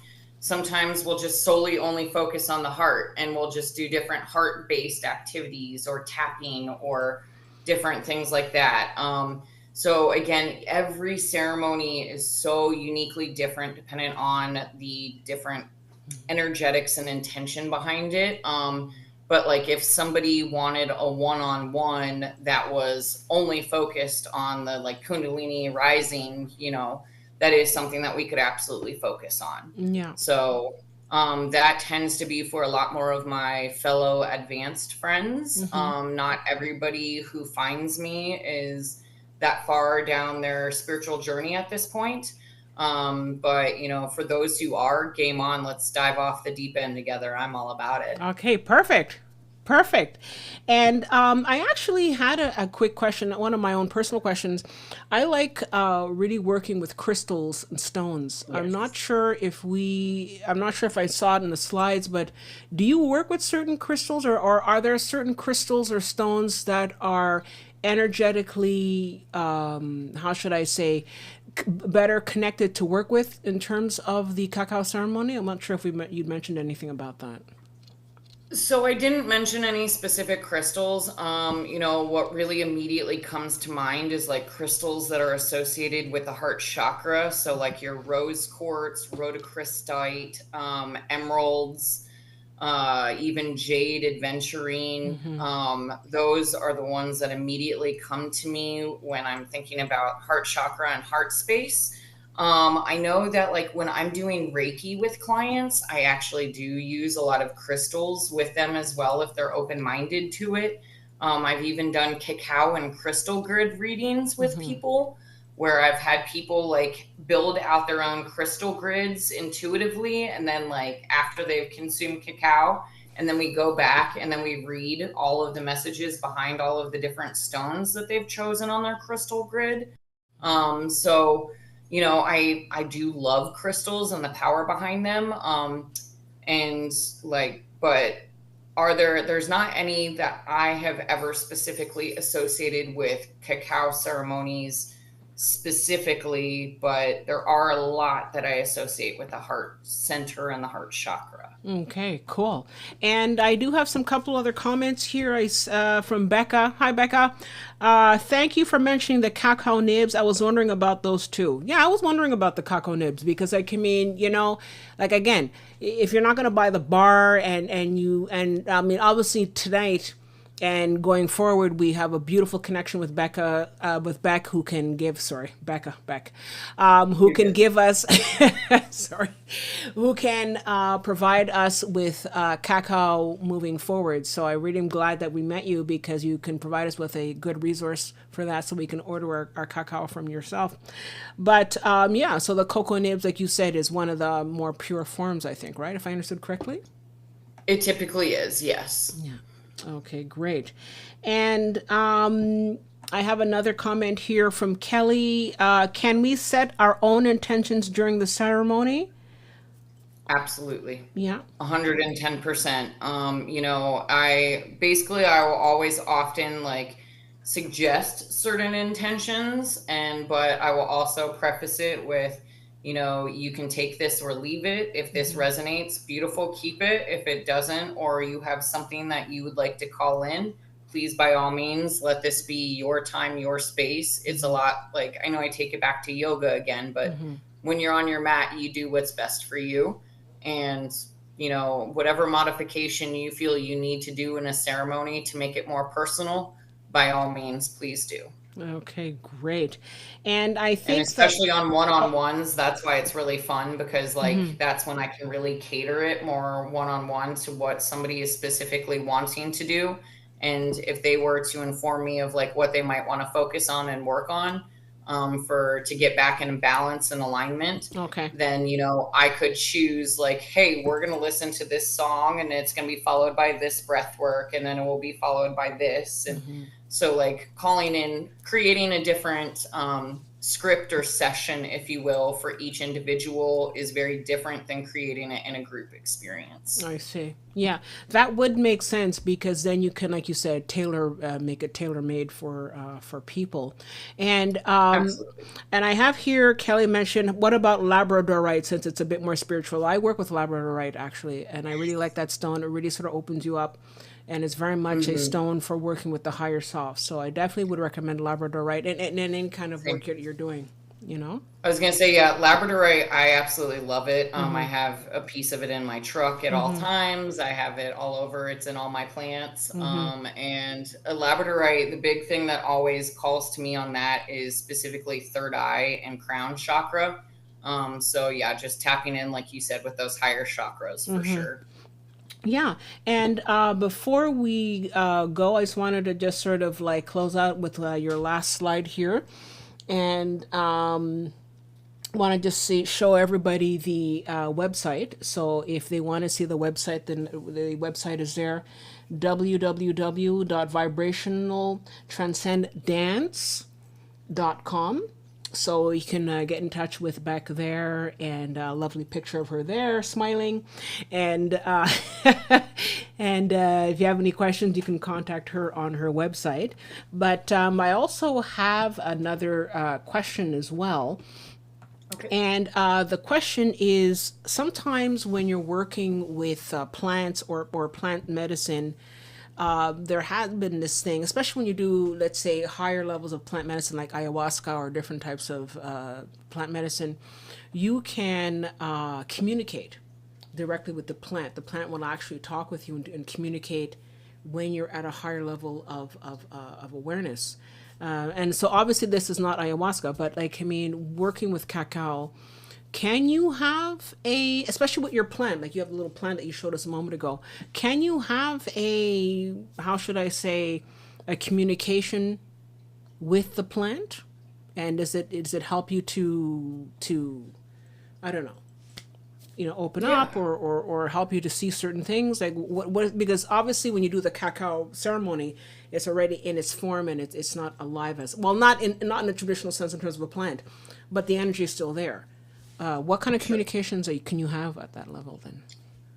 You know, I feel that when you're trying to actually tap in with the plant energy itself, that's when just like really being super intentional prior to consuming it, of like thanking it for its medicine and asking it for its wisdom and intuitively being open to whatever messages you might receive, is a really powerful practice.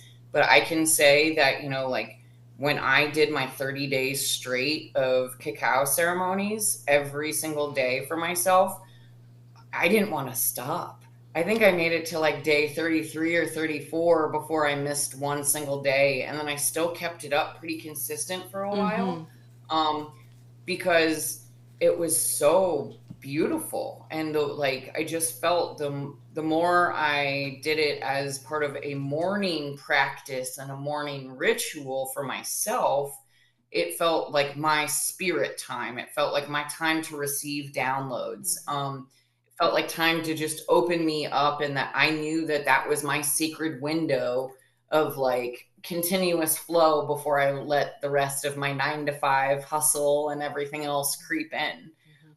So I do feel that the plant itself carries its own wisdom and magic, which is why it was very important to me to actually have one, to Yeah. have a little tree. And it was such a sacred gift that was given to me last year on my birthday. And so, it's just having her presence amongst all of my other plants makes my heart very happy. And I just see her, and it's funny because she's a little more finicky than the other girls. Oh, I have to really? mist her daily. I have to, so I feel like I have daily communication with her, even on a different level. But I love my plants. Like what you see behind me is Yeah. like not even a tenth of my plants. I Like know. I have a jungle. I'm all about it. So Jungalo. yes, yes. Yeah. So I do feel that like all plants carry vibration and magic. Even like go out in the woods, hug a tree for long enough, you're gonna feel its heartbeat. Yeah. Like, so it's just a matter of how much can you slow down, because like so many of the, and like even people who are doing animal communication, for instance, like animal psychic communication, the only way that you can connect with an animal is you have to get to their frequency. And it's not that they're on a lower frequency, it's just like humans, we're on a beta brain and we're Yeah. running like freaking rabbits in a wheel going so far so fast that we are on hyper speed compared to these animals. So for people to connect with animals, you have to drop your presence and your awareness to a much calmer state of mind to be able to connect with an animal. And then you think in order to connect with the plant, you have to slow yourself down even Yeah. more. So practice, patience, and go slow. Yeah. And it's interesting because sometimes, well, a couple of times on the show, we've talked with different guests, and we've talked about, especially with Rogue Yogi, we talked about the different clairs, like the clairaudience, the Yeah. clairsentience, all that. And I know that sometimes when people are clairaudient, they can actually hear the Yep. plant talking to them. And I mean, I know I've been around that because me too. If I were to sort of turn my camera around, I have a jungle going on here too. I have literally a tree growing in my living room here, and Yes. I can actually hear them. I can actually hear them talking. It's a whisper, but I can actually hear them talking. They talk to me, and I think if you develop, you know, a relationship and you talk to them and you open yourself up, like you said, it's very important to sort of bring your energy down from all the crazy. But I Yep. think once you do, you open up, especially if you're naturally clairaudient, you open up and you can actually hear them talking back to you. So it's a very interesting thing to have with plants. And I think that if you ask the plant to, because everything is all energy that we're talking, but everything is happening all at once, and everything is connected and everything is one. So even asking a plant or asking an animal, you're going to get that information flowing in from Oh, all, big time. you know, and There's been like a couple cute viral videos going around of mm-hmm, girls who are like, I want to see if the trees will respond to me. And so mm-hmm, they'll literally be walking in the woods and they'll ask a tree to touch them. mm-hmm. And literally they'll just be standing there and it's like there's no wind and a tree limb reaches out and touches them. Oh. And you're like, oh my gosh. And then there's this other girl who she just like magically keeps catching it on camera, but Mm-hmm, she's like, I'm going to get that tree to wave hello to me. And she mm-hmm, starts waving at a tree. And next mm-hmm. thing you know, the tree's like waving back. And like how Wow. many times it took for her to build that connection, I Yeah. don't know. But like I can Mm-hmm, say the other day, I was going for a walk in the woods and there was no wind. And I was just smiling, thinking about how awesome it was to be in the woods. And I turned and I looked, and this one tree looked like it was waving at me. And there as you soon as I acknowledged go. it, it stopped. And I just started smiling and giggling like a little kid. I was like, There I you saw you. I caught you. Yay. And it made my heart happy, and That's I hope it made beautiful. that tree's heart happy. Dang it, that I Oh, acknowledged it. that is so beautiful. And from what I understand, as the frequencies on the planet are changing and are vibrating higher, we're going to be seeing more and more of that kind of stuff happening. It's going to, I mean, I think that, yes, you have to obviously work at it. But I think that whereas before that kind of thing might have been like, oh, it's kind of weird, I think we're going to be seeing a lot more different things. We're going to be seeing a lot more fairies and seeing a lot more, the fae, and we're seeing a lot more different animals at a different vibrational frequency that are coming into our dimension as the veils are thinning. So we're going to be seeing a lot more of that sort of stuff going on. So it doesn't surprise me. So No. I'm really looking forward to the ceremony coming up on July 30th. I just want to say thank you so much, Beck, for coming and speaking with us and letting us know a lot more about the ceremony. The ceremony is a lot more detailed and a lot more intense than I ever knew. I honestly did not know much about the ceremony, so I'm really, really happy that you've come here and you shared this with our members this evening. I just want to say thank you to everybody for coming on the show and for joining us and Beck this evening for this beautiful, beautiful presentation. Thank you so much, Beck. Thank you. And don't forget to look at the email or go to the website. So you can go to the Meetup website, Star Seeds and Lightworkers Collective on meetup.com. And so you can, look at the information there.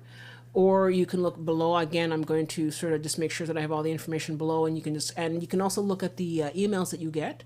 And I definitely have it in the email that I sent out today to everybody and our members. So click on the link, and you'll be able to sort of get information. And just to sort of show her website again, so you can also go to her website at www.vibrationaltranscenddance.com and look for our logo, the quantum portals, and you'll be able to find that information there. So I just want to say thank you again, Beck, for being with us. I really, really appreciate you coming down. And I want to say thank you to all our members for being with us today and for attending our meeting. And we look forward to seeing you on the 30th. If you haven't already, please subscribe and become a member. Please, guys. We have so many members on Meetup, but you have to subscribe to our YouTube channel. Let's go. So please give us a like and subscribe to the Quantum Portals channel, and we look forward to seeing you here back on Wednesday, July 30th for the full ceremony.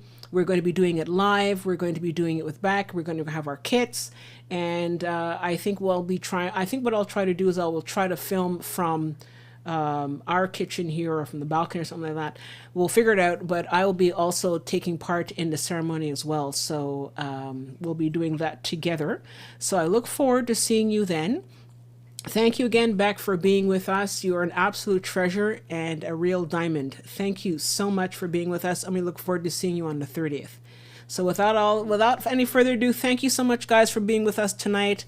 Sending you love and blessings, so much love, and we look forward to seeing you on the 30th. Okay, take care, everybody. Bye. Thank you.